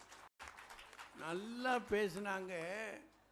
கடைசியில் நான் ஸ்கேன் பண்ணி பார்க்குறதுல ஆற்றல் மிக்கவன் அப்படின்னு ஒரு ஐஸை வச்சு, அது இப்போ சொல்லக்கூடாது, நான் செய்ய முடியாதுல்ல. ஏன்னா தீர்வு 2 கட்சியும் கேட்டுல சொல்லணும். ஆனால் நல்ல செய்திகள்லாம் வலுவான அருமையான செய்திகள். என்ன பாடுபடுறாங்க முதியவர்கள் அப்படின்றத அழுத்தம் திருத்தமாக நெஞ்சில் தாங்கி நிலகுலைஞ்சு கீழே சாய்கிறவர்கள் முதியவர்கள், வேல் கொண்டு எரிகிறவர்கள் இளைஞர்கள். நல்லா சொல்லி முடிச்சிருக்காரு. பாவம். வாங்க ராஜா, வாங்க. பார்த்து பட்டிமன்ற நடுவர் தமிழறிஞர் அவர்களே, 2 அணிகளையும் சார்ந்த அறிஞர் பெருமக்களே, நந்தவனத்தை மிகச் சிறப்பாக வடிவமைத்து இந்த நாட்டுக்கு பயன் தரக்கூடிய ஒரு திட்டத்தை கொண்டு வந்திருக்கக்கூடிய கான்செப்ட் ஹோம்ஸ் மகா கணபதி உள்ளிட்ட பெரியோர்களே, வருகை தந்திருக்கக்கூடிய பெரியோர்களே, தாய்மார்களே, உங்கள் அத்தனை பேருக்கு என்னுடைய அன்பான வணக்கம். முதியவர்களுக்காவது இழைப்பார ஒரு நந்தவனம் இருக்கு. இளைஞர்களுக்கு தான் ஐடி இருக்குல்ல. ஐடியில் அவன் இழைப்பாடுறது இல்லை, களைப்பாயிடுறான். இவங்க எல்லாரும் இந்த ஆன்மீக கதை அழகர் முதல்ல பேசினார். அவர் அழகன்னு சொல்லலைன்னு அவருக்கு டென்ஷன். ஏதோ ஒரு மரியாதைக்கு அந்த 3 பக்கம் அழகா இருக்காங்கன்னு ஐயா சொன்னார். நிஜம், அது உண்மையா? நாங்கள் தான் டெய்லி கண்ணாடி பார்க்குறோமே. இவர் நிஜமாவே சிவகுமார், சினிமா சிவகுமார் மாதிரி மேடையில் இவர் அழகான ஆள் தான். அது சொல்லலைன்னு வருத்தம். இதுதான் முதுமையோட பிரச்சனையா. இவர் 30 வருஷம் சர்வீஸ் போட்டாருன்னு வீட்டுக்கு வந்தவங்களுக்கு அவர் இன்ட்ரடியூஸ் பண்ணலன்னா அவ்வளோதான் கோவிச்சுக்கிட்டு சாப்பிடாம போயிடுவார். எங்க அவர் சர்வீஸ் போட்டு தான் ரிட்டையர் ஆகிருக்காருல்ல. எல்லாம் தன்னுடைய சிந்தனைகளிலேயே வாழ்வது தான் முதுமையினுடைய பிரச்சனை. இது மாறி வருகிற சூழலில் சாத்தியம் இல்லை, அதுதான் உண்மை. இப்போ வீடுகளில் பிஸ்னஸ் விஷயமா ஒருத்தரை பார்க்க வர்றாருன்னு வைங்க, சாஃப்ட்வேர் இன்ஜினியர், இன்னொரு அவர் டீம் மேனேஜர் வர்றாருன்னா அவங்க 2 பேரும் அவங்கள பற்றி பேசவே அவனுக்கு நேரம் இருக்காது. இவர் என்ன ஏன் நீ இன்ட்ரடியூஸ் பண்ணல, நான் அந்த காலத்தில் போஸ்ட் மாஸ்டர் ரிட்டையர்டுன்னு நீ சொல்லியிருக்கலாமே அப்படின்றதுக்காகவே குறுக்க 3 தடவை போவார். இவர் எப்போ நீ ஒரு இடத்துல இருக்க வேண்டியதானே, என்ன இருன்னு சொல்லிட்டானே, நான் பார்க்க பிறந்தவன், அப்படி அப்போ தானே பிறந்திருப்பான், எங்கள் அப்பா பார்க்க தானே நான் பிறக்க முடியும். இதுதான் இளைஞர்களுக்கு முதியவர்களுக்கு இருக்கிற பிரச்சனைனா, இந்த அம்மா வந்து கதை கதையாக சொல்கிறாங்க. சாஃப்ட்வேர் இன்ஜினியர் ஒருத்தர் இறந்து போனானே, அவங்க பிள்ளை அவங்க அப்பா அம்மா கஷ்டப்படுமே, இறந்து போகிற அளவுக்கு அவனுக்கு என்ன ப்ரெஷர் இருந்ததுன்னு யோசிச்சிங்களா நீங்கள்? எத்தனை ப்ரெஷர். ஒன்றும் இல்லைங்க, ஒரு பொண்ணு தலை தீபாவளிக்கு லீவு கேட்டு போச்சு. லீவு வாங்கிட்டு வான்னு அவங்க வீட்டுக்காரர் கீழே உட்காந்துருக்கிறார். 2வது மாடியில் அவங்க டீம் லீடர் லீவு தர முடியாதுன்றார் தலை தீபாவளிக்கு. இது நடந்ததா இல்லையா? பாரதி தான் இதை பற்றி காலையில் வாங்க பேசலாம்னு என்கிட்ட பேசினாங்க. அன்னைக்கு ஒரு பேச்சு, இன்னைக்கு ஒரு பேச்சு. லீவு கேட்டு போன ஒரு பெண் தலை தீபாவளிக்கு லீவு மறுக்கப்பட்டது.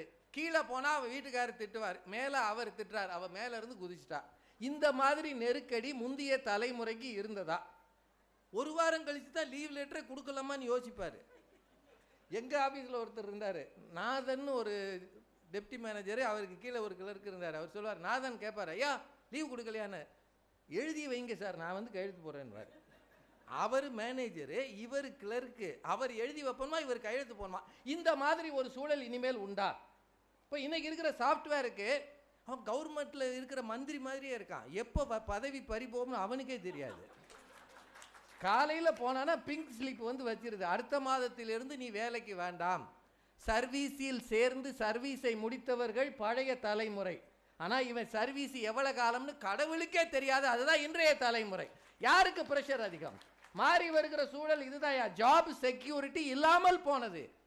நீங்கள் அதை பற்றி பேசாமல் அவன் கஷ்டப்படுறான்னா இன்னும் வேடிக்கை. இந்த அம்மாவுக்கு பராமரிக்க வேண்டியது இளைஞர்களின் கடமை. ஏன் விட்டுட்டு போனாங்கன்னு மாலதி கேட்குறாங்க. நீ பிறந்த உடனே யுஎஸ்ஏக்கு போ, ஆஸ்திரேலியாவுக்கு போன்னு சொல்லி கொடுத்தது யார்? உங்களுக்கு புத்தி இல்லையா? நீங்கள் ஈஸியான வேலைக்கு போக வேண்டியதானேன்னு மாலதி கேட்குறாங்க. இப்போ என்ன செய்யணுன்றீங்க? அவன் பிஇ படிச்சிருக்கான், கம்ப்யூட்டர் சயின்ஸ், சாஃப்ட்வேருக்கு தான் அவனை கூப்பிடுவாங்க. சார்ட்டர்ட் அக்கௌண்டன்ட் ஆக முடியுமா அவன்? இல்லை, எனக்கு தெரியாமல் கேட்குறேன். அவன் படித்தது பிஇ கம்ப்யூட்டர் சயின்ஸ், அதுவும் எங்கேயோ ஆண்டிப்பட்டி பக்கத்தில் ஒரு காலேஜில் அவள் அப்பா போய் சேர்த்து விட்ருக்கார். அங்கே கேம்பஸே கிடையாது. கேம்பஸ்னால் என்ன, சுற்றுச்சுவரும் கிடையாது, கேம்பஸ் இன்டர்வியூவும் வராது. அங்கே படிச்சுட்டு அவன் சாஃப்ட்வேருக்கே போக மாட்டானே, இவனை எங்கே கூலி வேலைக்கு அனுப்புவீங்களா? ஈஸியான வேலை கூலி வேலை தான். ஏன்னா போகலைன்னா சம்பளம் கிடையாது, இல்லை கூலிப்படைக்கு போகணும், ஏதாவது ஒன்று தானங்க போனோம். அவனுக்கு இருக்கிற ப்ரெஷர் நீங்கள் பாருங்கள். அதுதான் இவர் நம்ம சேஷாத்ரி சொன்னார். ஓயாமல் கேட்குறாங்க, நீ அமெரிக்கா போகலையா, நீ ஆஸ்திரேலியாவுக்கு போகல, உன்னை எவனுமே கூப்பிடலையான்றான். ஏன்னா ஒபாமாவுக்கு பேரண்ணா இவன் ஓயாமல் கூப்பிட்றதுக்கு. நிறைய இவங்களுக்கு கணவன் மனைவி கல்யாணம் ஆனோடனே விட்டு கொடுங்க விட்டு கொடுங்கன்றாங்களா. முதியவர்கள் வீட்டில் என்னத்தை விட்டு கொடுத்தீங்க சார்? நீங்கள் எந்த முதியோர் இல்லத்துக்கு வேணாலும் போங்க, எல்லாரும் பிள்ளைகளால் துரத்தப்பட்டவர்களா, இல்லை பிள்ளையே வேணாம்னு வந்தவங்க எத்தனை பேர் இருக்காங்க? முதியோர் இல்லத்தில் கியூவில் நின்னாவது சாப்பிடுவேனே தவிர அந்த சண்டாளி கையால் சோறு சாப்பிட மாட்டேன். இந்த இடத்துல சண்டாளி யாருன்னா இந்த அம்மா ஆசைப்பட்டு கட்டிட்டு வந்த மருமகன். என் மகன் நல்லவன் தான், அவள் வந்து கற்றுக்கிட்டான். அவள் வரும்போதே நினைச்சேன் அப்படின்ட்டு எக்கா அப்படின்னு என்னையா செய்வான் அவன். நீங்கள் விட்டு கொடுத்தீங்களாம்மா? 2 பெண்கள் ஒரு அணியில் இருந்தாலும் இப்படி தான் இருக்கும். இதைத்தான் செய்யணும், இதைத்தான் செய்யக்கூடாதுன்ற புத்தி இருக்கான்னு எல்லாரும் கேட்குறீங்களே சார். 200க்கு 200 வாங்கணும் அப்படின்னு இன்னைக்கு இளைஞர்களை மதிப்பெண் தேடுபவர்களாக மாற்றியது யார் தவறு? 200% மார்க் வாங்கினாலும் 200 வாங்கினாலும் விரும்பிய பாடம் கிடைக்காமல் போகிற அளவு இடஒதுக்கீடுகளை வைத்து கஷ்டப்படுத்தியது யார் செய்த தவறு? எதுவுமே முடியாமல் கஷ்டப்பட்டு இருக்காயா ராஜ். இவர் வந்து என்னென்னவோ பேசுகிறார். நம்மால் ஸ்கேன் பண்ணி பார்க்குறாங்களாம். அதான் டாக்டர் இருக்காங்கல்ல, டாக்டர்கள் பண்ணுற ஸ்கேனுக்கு மேலேயா நீ நடுவர் வேற பண்ணணும்? அதில் மாட்டியா அவன் கஷ்டத்தில் கிடக்கான். இவர் நம்மால் அட்வைஸு, இவர் வண்டியிலே போயிருக்கிறாருங்க. நம்மால் உள்ளே இருந்திருக்கிறாரு வசதியாக உட்காந்து. வேற ஒருத்தன் தொங்கிட்டு வந்திருக்கான். தம்பி மேலே வா, அவன் கீழே விழுந்துட்டான். கீழே மல்லாக்க கிடக்கான். அந்த சிவப்பான ஆளை கூப்பிடணுன்னே இவர் தான் சிவப்பான ஆள் நினச்சி போயிருக்காரு. முதல்ல அதுவே தப்பு. அதில் போகும்போது என்ன நினச்சிட்டு போனாருன்னு சொன்னார் பார்த்தீங்களா, அவன் நம்மளை நீங்கள் சொன்னதை நான் கேட்காதனால தான் நான் விழுந்துட்டேன்னு பாரார். அவனே அடிபட்டு கிடக்கான். நீ ஒரு முதுமை என்ன செய்யணும், 108க்கு ஃபோன் பண்ணி அவனை கூட்டிகிட்டு போயிருக்கணும். இவரை கூப்பிட்டு பாராட்டுவாருன்னு இவர் போனாராம், அவன் திட்டானான். இப்படி தயா வீட்டில் இருக்கீங்க, கொடுமை பண்ணாதீங்க. எதை எப்போ செய்யணும் எப்படி செய்யணும்னு தெரியாத ஆளுகளை வச்சு இப்போ முதியவர்களுக்கு வாழ்ந்து முடிந்தவர்கள், வாழ்ந்து பார்த்தவர்கள். இப்போ ஐயான்னு சொல்கிறது தப்பு, ரிட்டையர் ஆன எல்லாரையும் எவ்வளோ பென்ஷன் வாங்குறாங்கன்னு கேட்டுக்கோங்க. சர்வீஸில் இருக்கும்போது இதே மாதிரி சம்பளம் வந்ததா? இல்லை இல்லை வரல. எனக்கு தெரியும், ஐயாலாம் சர்வீஸில் இருக்கும்போது கடைசியாக நான் வாங்கினது 8000 ரூபா. இப்போ ஒரு 30,000 ரூபாய்க்கிட்ட 40,000. சரி, ஏதோ நான் கம்மி உண்மையை சொல்லுவோம்யா. நல்லா யோசிச்சு பாருங்க. 8,000 ரூபா வரைக்கும் தான் மேக்சிமம் சேலரி வாங்கிய ஒருத்தருக்கு இந்த சமூகம் முதுமையில் 40,000 வரைக்கும் அனுமதிக்கிறது சீனியர் சிட்டிசன். ஆனால் இவன் 5 வருஷம் 5 லட்சம் ரூபா கடன் பேங்க்கில் வாங்கிட்டு வேலை இல்லாமல் இருக்கான். நல்லா யோசிங்க, இளைஞனுக்கு எத்தனை ப்ரெஷர் இருக்குது, பிரச்சனை இருக்குன்னு. வேலை கிடையாது, வேலைக்கு போனாலும் நல்ல சம்பளம் கிடையாது. பெர்ஃபார்மன்ஸ்னு ஒன்று முன்னாடி வைக்கிறாங்க அவனுக்கு. நீ இந்த பெர்ஃபார்மன்ஸை தாண்டலைன்னா அதுக்கு ஒரு மீட்டிங் போட்டுருவாங்க. அதுக்கெல்லாம் தலைவர் பாரதி பாஸ்கர் தான். அவன் பெர்ஃபார்மன்ஸ் லெவலை அவன் அச்சீவ் பண்ணலைன்னா உடனே அவனுக்கு வீட்டுக்கு அனுப்பிடுவான். அவனுக்கு ரேட்டிங் 1 2 3 வாங்கினான்னா அவன் வீட்டுக்கு போகிறான்னு உறுதி. நமக்கு வாத்தியார்களுக்கெல்லாம் அந்த மாதிரி 3 கொடுத்துருந்தாங்கன்னு வைங்க, எத்தனை பேருங்க இந்த கடைசி வரைக்கும் வேலைக்கு வந்திருப்பாங்க. நாங்கள் சங்கம் வச்சிருக்கோம். அப்படின்னா இன்றைய இளைஞர்களுக்கு சங்கம் வைக்க உரிமை இல்லை. ட்ரேட் யூனியன் கிடையாது, எங்கேயுமே கிடையாது. எந்த சாஃப்ட்வேர் இண்டஸ்ட்ரியில் இருக்கு ட்ரேட் யூனியன் கிடையாது. ஒரே ஒரு சங்கம் இந்த நாட்டில் இருக்கு, ஜாதி சங்கம். இன்னொன்று ஒரு நெருக்கடிங்க, அந்த காலத்தில் பெண்ணும் ஆணும் சேர்ந்து பார்க்க வாய்ப்பு இல்லை. ஒரே ஒரு நிமிஷத்தில் முடிச்சிடறேன். சேர்ந்து பார்க்க வாய்ப்பு இல்லாதனால எங்கேயோ ஒரு பொண்ணை பிடிச்சி கட்டி வச்சா அது வாழ்ந்தது. இன்னைக்கு சேர்ந்தே வேலை செய்கிறாங்க, சேர்ந்தே படிக்கிறாங்க. காதல் மட்டும் பண்ணக்கூடாது, பண்ணிட்டானா தர்மபுரி ஆயிடும்.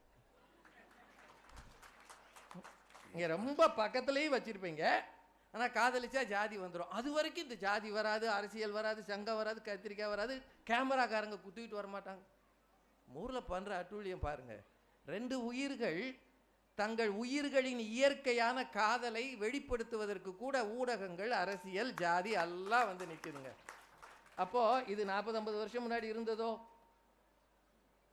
இவ்வளவு நெருக்கடியில் இருக்கிற இளைஞர்கள் வாழ்க்கை தான் இன்றைக்கு மாறி வருகிற சூழலில் நெருக்கடி. ஒரே ஒரு வரியில் எந்த நேரமும் டென்ஷனில் யார் இருக்கான்னு பாருங்க. வீட்டில் வயசானவங்க டென்ஷனில் இருந்தாங்கன்னா சீரியல் பார்க்குற நேரம் கரண்ட் கட் ஆயிடுச்சுன்னு அர்த்தம். அல்லது அன்னைக்கு சரியான டிகாஷன் இறங்கி காஃபி வரலன்னு அர்த்தம். மற்றபடி அவங்களுக்கு என்ன டென்ஷன்? பக்கத்து வீட்டில் ஒரு பெரிய கொள்ளை போயிடுத்தாமே, அப்படியா போயிடுச்சு, அவள் வந்து குப்பை அள்ளி நம்ம வீட்டுக்கு போடும்போதே நினச்சேன் அங்கே எப்படி கொள்ளை போயிடுச்சு, இப்படி கமெண்ட் அடிக்கிறத தவிர என்ன டென்ஷன்? ஆனால் இளைஞனுக்கு எல்லா டென்ஷன். +2ல் நான் 6ஆம் கிளாஸில் என்ன 1ஆம் கிளாஸ்லேயே தொடங்கிடுச்சுங்க, ப்ரிகேஜிலேயே தொடங்கிடுச்சு. இன்னும் பார்த்தால் பிறக்கும் முன்னாடியே தொடங்கிடுச்சு. அதனால தான் அவனை சிசேரியன் பண்ணி வெளியெடுத்துறாங்க. பிறக்கும் முன்னால் தொடங்குகிற டென்ஷன் வாழ்நாள் முழுக்க நீடிக்கிற இளமை தான் இன்றைய சூழலில் தான் மாறி வருகிற சூழலில் நெருக்கடியில் இருக்கிறது. They have to perform every minute. நாங்கள்லாம் பேச்சாளராக வருவோம்னு என்னைக்காவது நினச்சோமா? நாங்கள்லாம் இல்லை. ஆனால் இன்றைக்கி ஒரு பையனை யார் இந்தியாவின் சிறந்த பேச்சாளர்னு கண்டுபிடிக்க ஓடுறாங்க ஒரு 10 பேர். இதுக்கு மார்க் போட ஒரு 10 ஜட்ஜி வயசான ஆளாக உட்காந்து, யார் இந்தியாவின் அடுத்த பிரபு தேவா, யார் இந்தியாவின் அடுத்த, இதெல்லாம் அவசியமாயா? அவன் வர்றவன் தானா வருவான். யார் ஏயா போட்டு உங்கள் டிஆர்பிக்காக இளைஞர்களை கண்ணீர் வெடிக்க வைக்கிறீங்க? இதெல்லாம் சேர்த்து வச்சு பார்த்தாங்க, இளமைக்கு எல்லா இடத்திலும் நெருக்கடி இருக்கிறது, முதுமைக்கு ஒரே ஒரு நெருக்கடி. அடுத்து என்ன செய்யறதுன்னு தெரியல. அதற்கான இடம்தான் நந்தவனம். வந்தீங்கன்னா அடுத்து என்ன செய்யறதுன்றது அவங்க பார்த்துக்குவாங்க. இளைஞனுக்கு அந்த வாய்ப்பும் இல்லாததால் அதிகம் நெருக்கடிக்குள்ளானவர்கள் இளைஞர்களே என்று சொல்லி வாய்ப்புக்கு நன்றி கூறி நிறைவு செய்கிறேன். நன்றி. நிறைவாக இந்த இளமையை எதிர்த்து முதியவர் படுகிற சிரமத்தை நம்ம பாரதி பாஸ்கர்.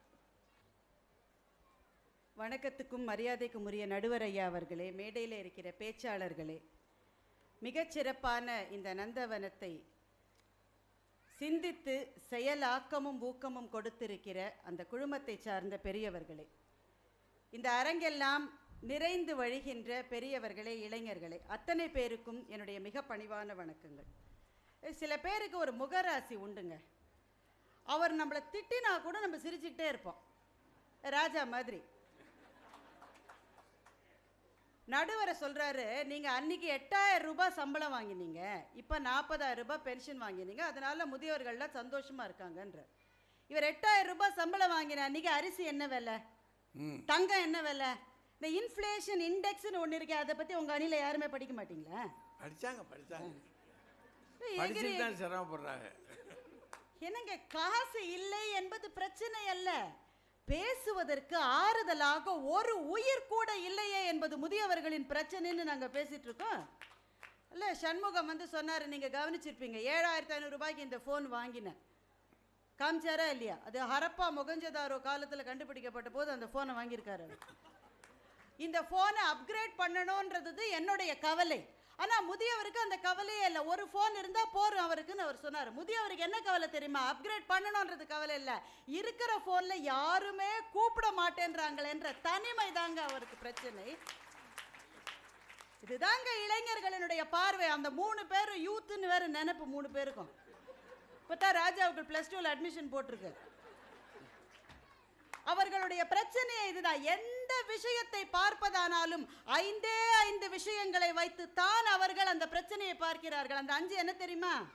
காசு, பணம், துட்டு, மணி. மணி. ஓ, ஆமையா ஒரு சினிமாவில் சொல்றாங்க. எல்லாத்தையும் இதை வச்சுதான். அந்த பணம் என்பதை தாண்டி வாழ்க்கையின் சில சாரங்கள் இருக்கிறது என்பதை இளைஞர்கள் புரிந்து கொள்ளவே இல்லை என்பதற்கு 3 பேரும் தான் சாட்சி. ஒரு இளைஞனும் ஒரு யுவதியும் காதலிப்பதனால் என்னென்ன பிரச்சனைகள் வந்தது, அவங்களுக்கு காதலிக்க கூட உரிமை இல்லையான்னு ராஜா கேட்டார். தனிப்பட்ட ஒரு சம்பவத்தை மாத்திரம் வச்சு நான் இதை சொல்லலை. இவங்க காதலிங்க நீங்க வேணான்னு சொல்லலை, எதுக்காக இவ்வளவு அவசரப்பட்டு காதலிக்கிறீங்க? நம்ம படிச்சுக்கிட்டு இருக்கும் போதே இப்பதான் படிச்சிருக்கான், கொள்ளையா போகுது. உன் வயசு என்ன, அந்த பிள்ளையோட வயசு என்ன, நீ வாழற கிராமத்தினுடைய சூழ்நிலை என்ன, நீ கல்யாணம் பண்ணிட்டு போயிட்டயா, அந்த பொண்ணோட அப்பா அங்கிட்டும் இங்கிட்டும் போறப்போ வரப்போ கேலி பண்ணி அவர் தற்கொலைக்கு துரத்திருக்காங்களே, அந்த முதிய மனசு என்ன பாடுபட்டு இருக்கும்? எதுக்காக இவ்வளவு அவசரம் உங்களுக்கு காதல்ல?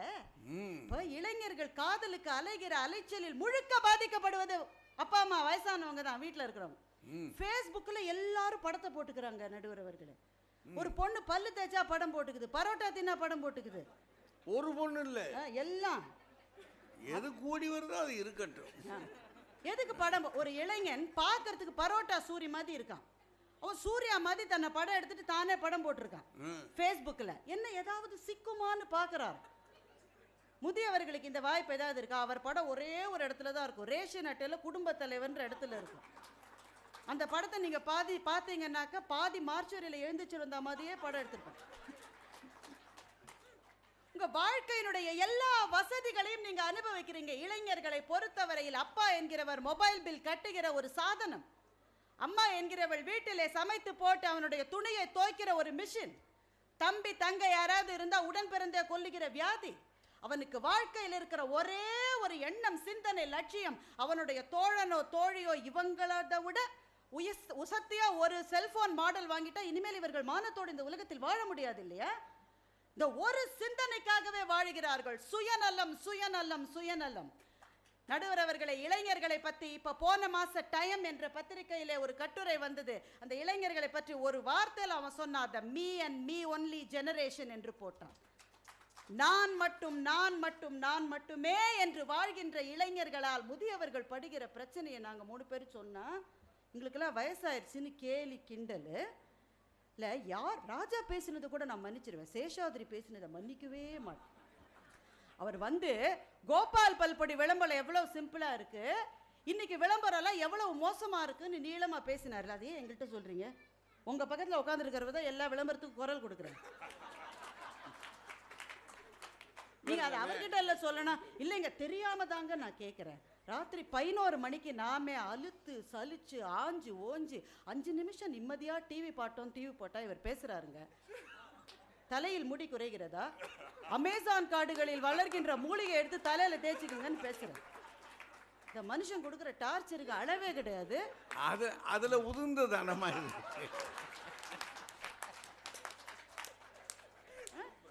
சேஷாதிரிக்கு பொண்ணு கிடைக்கலன்னா நாங்க 3 பேரும் என்னங்க செய்ய முடியும்? அதானே. நீங்க சரியா தேடல. நீங்க நான் கேட்குறேங்க, பெண்கள் எல்லாம் வீடு வச்சிருக்கணும், கார் வச்சிருக்கணும்னு சொல்றாங்க. உங்களை ஏன் சொல்றாங்க? நீங்க பெண்ணெல்லாம் சமந்தா மாதிரி இருக்கணும்னு கேட்குறீங்க. அதனால பொண்ணுங்கள்லாம் அம்பானியோட பையன் தான் எனக்கு வேணும்னு கேட்குறாங்க. உங்களுடைய ஆசை ஆசை ஆசை எனக்கு எல்லாமே பெஸ்டா கிடைக்கணும்ன்ற ஆசை. முதியவர்களுக்கு இருக்கிற பிரச்சனையை மனிதாபிமானத்தோடு சிந்திக்கணும்னு நீங்க நினைச்சீங்கன்னா ஒரே ஒரு இடத்துக்கு போங்க. உங்க எல்லாரையும் நான் கேட்டுக்கிறேன். இன்றைக்கு இந்த டயபெட்டிக் சென்டர் அந்த மாதிரிலாம் இருக்குல்ல, அந்த மாதிரி ஏதாவது ஒரு இடத்துக்கு போய் பாருங்க. சும்மா போங்க. உங்களுக்கெல்லாம் சர்க்கரை வியாதி வரணும்னு நான் சொல்லலை, சும்மா போய் பாருங்க.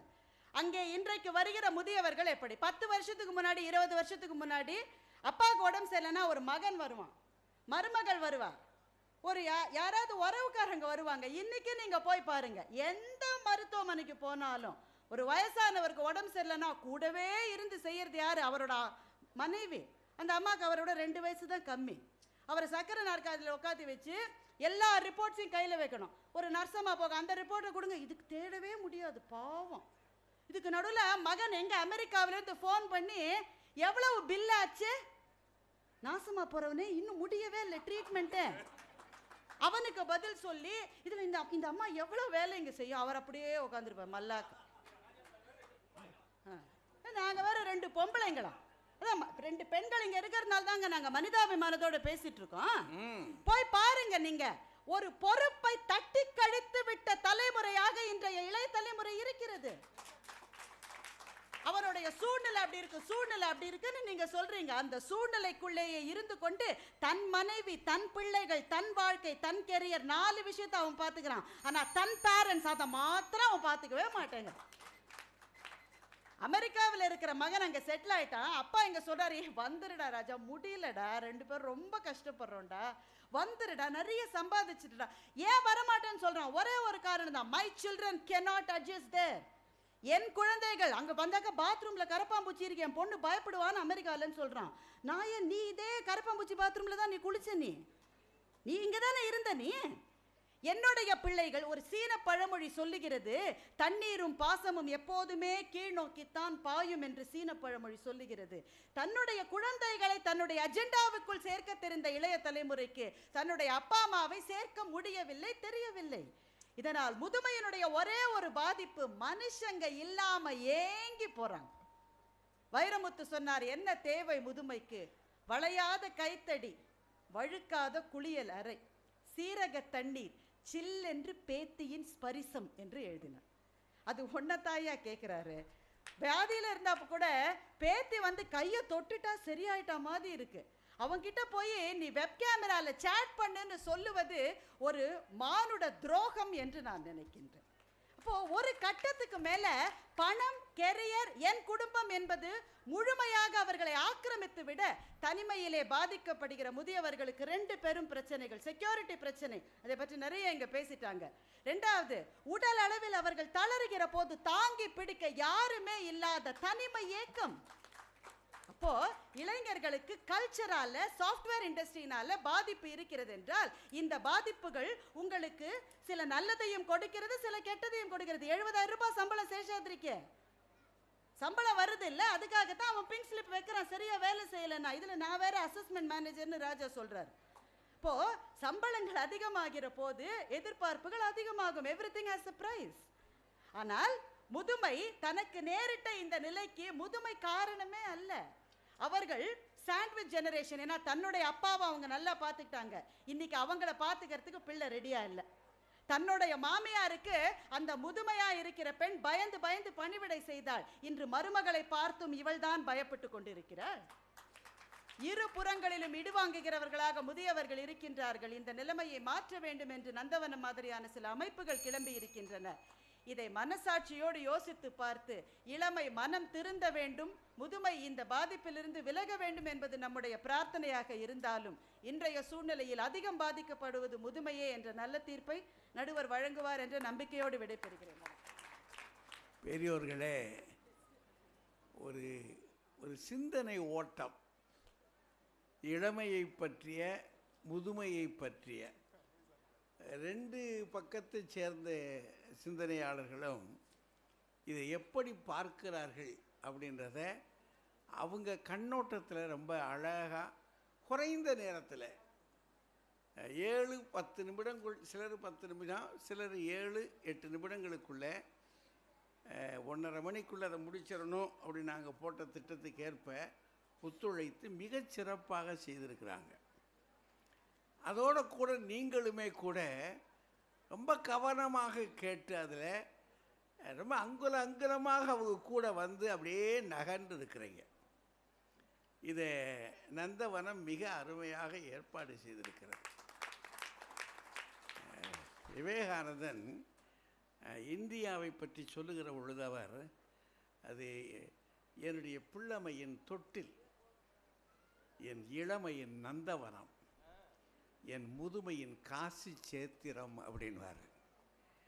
இந்த நந்தவனம் உங்களுக்கு எல்லாம் காசி சேத்திரமாகவும் நந்தவனமாகவும் காலாகாலத்துக்கு இருக்க வேண்டும் அப்படின்றது எல்லாருடைய பிரார்த்தனை, எங்கள் எல்லாருடைய பிரார்த்தனை. அது என்ன நடப்பு, என்ன இவ கேட்ட ஒருபாடு செய்திகள் என்ன சொல்கிறாங்க அப்படின்னா, இளமை ரொம்ப சிரமப்படுது.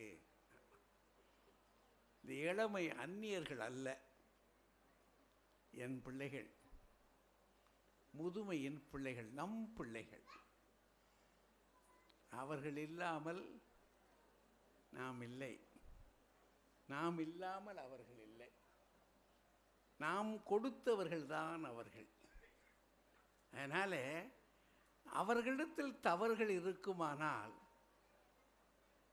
இருக்கு, இல்லைன்னு சொல்ல முடியாது, இருக்கு. அந்த தவறுகளுக்கு இந்த காலமும் நாமும் காரணம். காலமும் காரணம், முதுமையும் காரணம். முதுமை என்ன ஆசைப்பட்டதோ, என் பிள்ளைகள் படிக்க வேண்டும், பணம் பண்ண வேண்டும், மற்றவர்களை விட நாங்கள் நன்றாக இருக்க வேண்டும், இந்த மண்ணிலே, இந்த தெருவிலே, இந்த ஊருக்குள்ளே நாங்கள் மிகச்சிறந்த குடும்பமாக இருக்க வேண்டும் என்று ஆசைப்பட்டது. அந்த ஆசையில் தனக்குத்தானே ஒரு மாற்றான ஒரு சிரமமான விஷயங்களை விதைத்து கொண்டது. அது அதை செய்த ஆரம்பித்த போது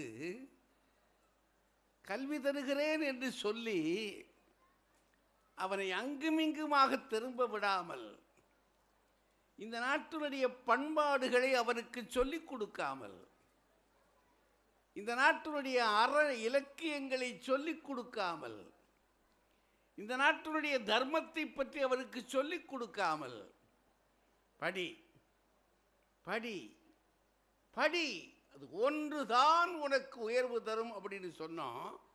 ஆனால் கற்றல் என்பது பணம் பண்ணுவதற்காக மட்டுமல்ல, அது ஒழுக்கத்தை கற்றுக்கொள்ளுவது, மானுடத்தை நேசிப்பதை கற்றுக்கொள்ளுவது, அது ஒரு தவம். தைத்திரிய உபனிஷத்து அப்படித்தான் சொல்லுகிறது, அது ஒரு தவம். அந்த தவத்தை செய்வதற்கு நாம் சொல்லிக் கொடுக்காமல் பிள்ளைகளை பணம் பண்ண கற்றுக் கொடுத்தோம். பணம் பண்ண கற்றுக் கொடுத்த பிற்பாடு நாம் எதை விதைக்கிறோமோ அதை அறுத்துத்தானே ஆக வேண்டும். அவர்கள் பணம் பண்ணுவதற்குத்தான் மனம் உள்ளவர்களாக மாறி போனார்கள். இந்த பணம் பண்ணுவதற்காகவே நாம் உறவுகளை எல்லாம் விட்டுவிட்டு, எவர் பணம் அதிகமாக தருகிறார்கள், எவர் அதிகமாக பணம் வைத்திருக்கிறார்கள் என்று பெண் தேடினோம். எல்லா இனங்களிலும், எல்லா ஜாதிகளிலும் என்று சொல்கிறார்கள் அல்லவா, அத்தனையிலும் இன்றைக்கு பெண் தேடும் படலத்தில் பணம் பணம் பணம் பணம், டாம்பிகம், ஆடம்பரம், அதுதான் வாழ்க்கை என்று ஆரம்பித்தவர்கள் அவர்கள் அல்ல, இளைஞர்கள் அல்ல. இளைஞர்களை முதுகு சொரிய விட்டது நாம் தான். இல்லை இல்லை, அவர்கள் மேனியை சொரிந்து கொள்ளும்படியாக அவர்களுக்கு பழக்கி கொடுத்தவர்கள் நாம் தான். அவர்களுக்குள்ளே ஏதாவது குறைகள் பயிராகி இருக்குமானால் அதற்கெல்லாம் உரம் போட்டு வளர்த்தவர்களில் நமக்கும் ஒரு பங்கு உண்டு, முதுமைக்கு ஒரு பங்கு உண்டு. ஆனாலும் என்ன சொல்லிக் கொடுக்க மறந்து விட்டோம், இந்த தகப்பனும் தாயும் எத்தனையாக இந்த பிள்ளைகளை வளர்த்தார்கள், எதையெல்லாம் இழந்து இழந்து வளர்த்தார்கள், எதையெல்லாம் கொடுத்து கொடுத்து தியாகம் பண்ணி வளர்த்தார்கள் என்பதை அவர்களிடத்தில் சரியாக நாம் தெரிவிக்காமல் வளர்த்து விட்டோம். எப்போதோ தெரிவிக்க நாம் முயன்ற பொழுது அந்த பிள்ளைகள் அதை கேட்கிற நிலையில் இல்லை. எத்தனை தடவை நான் இதை கேட்பது என்று சொல்லி பிள்ளைகள் கேட்க மறுத்து விட்டார்கள், சிரித்தார்கள். பிள்ளைகளே கேட்காத போது பேரன் பேத்திகள் எப்படி கேட்பார்கள்? தலைமுறை இடைவெளி என்பதும் கால மாறுபாடுகள் என்பதும் தொலைதூரத்திற்கு அவர்களை பிரித்து போய்விட்டது. பிரித்து போன பிற்பாடு அவர்கள் அவருக்கு தெரிந்த வழியிலே வாழ்ந்து கொண்டிருக்கிறார்கள். அவர்கள் கோவிலுக்கு போகிறார்கள், இளைஞர்கள் கோவிலுக்கு போகிறார்கள், பணத்தை ஒழுங்காக வைத்திருக்கிறார்கள். மனத்தை என்ன செய்து கொண்டிருக்கிறார்கள் என்று சொல்ல முடியாது. முதுமை இந்த பணம் அல்ல, ஒரு விசாரிப்பு. பா அம்மா என்ற ஒரு விசாரிப்பு. அந்த விசாரிப்புக்காக ஏங்குகிறது. அந்த ஏக்கம்தான் இப்பொழுது எல்லா வீடுகளிலும் பெரும்பாலும் கிராமங்களில் எதிரொலிக்க ஆரம்பித்து விட்டது. நகரங்களில் இருந்தால் பரவாயில்லை, கல்லாத மக்கள் மத்தியிலேயே இப்பொழுது அது எதிரொலிக்க ஆரம்பித்து விட்டது. கல்லாதவர்களிடத்திலாவது அண்டை வீட்டுக்காரன் அயல் வீட்டுக்காரன் கேட்பான், டேய் தாய் தகப்பனுக்கு செய்யாத துரோகி பயிலே என்று. இன்றைக்கு எவனும் தாய் தகப்பனைக்கு கவனிப்பதில்லை, விட்டுவிட்டார்கள். 80களில் 60களில் கூடை தூக்கி பிழைக்கின்ற தாய்மார்கள் எனக்கு தெரியும். மதுரை மாநகர்களிலே, நகரின் வீதிகளிலே கூடையிலே பழங்களை சுமந்து கொண்டு வீதி வீதியாக அலைகிற பெண்கள், அதிலும் குறிப்பாக பெண்கள் தான் மிக கடுமையான துயரங்களை முதுமை சந்தித்து கொண்டிருக்கிறது. இளைஞர்கள் அவர்கள் துன்பப்படுவதாக சொல்கிறார் டால்ஸ்மார்க் என்று. அவர் துன்பப்படுவதாக சொல்லுகிறார், காதலை நாங்கள் அனுபவிக்கிறோம் என்று. ஆனால் இதையெல்லாம் மிகச் சுகமாக அனுபவிக்கிறார்கள். ஆனால் அவர்களோ எல்லாவற்றையும் சோகமாக அனுபவித்துக் கொண்டிருக்கிறார்கள். முதுமைப்படுகிற துயரம் இருக்கிறதே இன்றைக்கென்று அல்ல, நெடுங்காலமாகவே இது. ஏன் இந்த உயிர் இருக்கிறது, இன்னும் ஏன் என்னை இறைவன் வைத்திருக்கிறான் என்று கேட்கின்ற அளவிற்கு உணவும் இல்லை. தன் பிள்ளைகள் தன்னை விசாரிப்பதும் இல்லை என்கிற பொழுது மேல் குடும்பங்களை பற்றி இல்லை, அவர்கள் நன்றாக இருக்கிறார்கள். வசதி படைத்தவர்கள், திட்டமிட தெரிந்தவர்கள், நம்மை போன்றவர்களுக்கும் கவலை இல்லை. ஆனாலும் நடுத்தர குடும்பங்களில் தங்களுடைய பென்ஷன் புக்கை கூட பிள்ளைகளிடம் கொடுத்துவிட்டு எத்தனை தாயும் தகப்பனும் கண்ணீரோடு காத்திருக்கிறார்கள் என்பதும் எங்களுக்கு தெரியும். எலிமெண்ட்ரி ஸ்கூல் டீச்சர்ஸ், ஹைஸ்கூல் ஆசிரியர்கள் படாத பாடுபட்டு கொண்டிருக்கிறார்கள். அதிலும் கணவனை இழந்து விட்டார்கள் என்று சொன்னால் அந்த பெண்களுடைய துயரம் மிக பெரிது. ஆக இந்த சூழலை நீங்கள் யோசித்தால், பெரியோர்களே, பிள்ளைகள் தெரியாமை, அறியாமை, அவர்களை குற்றம் சொல்லுவதற்கில்லை, உழைக்கிறார்கள். நாம் சொன்னதை அவர்கள் செய்து கொண்டிருக்கிறார்கள். பணம் பண்ணுகிறார்கள், கம்பீரமாக நடை போடுகிறார்கள், மனைவியை கைப்பிடித்துக் கொண்டு நடக்கிறார்கள், தாய் தகப்பனை பற்றிய நினைவுகள் கூட இல்லாமல் இருக்கிறார்கள். பறவைகளைப் போல் பறந்து போய் விடுகிறார்கள். இல்லை இல்லை, விலங்குகளைப் போல விட்டு சென்று விடுகிறார்கள். அந்த ஒரு சூழல் இந்த மண்ணிலே, அது வெளிநாட்டு நாகரிகம் கொடுத்த மோகம். அந்த மோகம் இங்கே விளைந்து கொண்டிருக்கிறது. இதில் யாருக்கும் வெட்கமில்லை, இதில் யாருக்கும் வெட்கமில்லை. அதனால் முதியவர்களின் சோகம் இருக்கிறதே, சிரமங்கள் இருக்கின்றனதே, அது இருந்தும் பிள்ளைகளின் ஏக்கத்துக்காக அவர்கள் இயங்குகிற ஏக்கம். அவர்களோட வசதி இருக்கு, பணம் இருக்கு.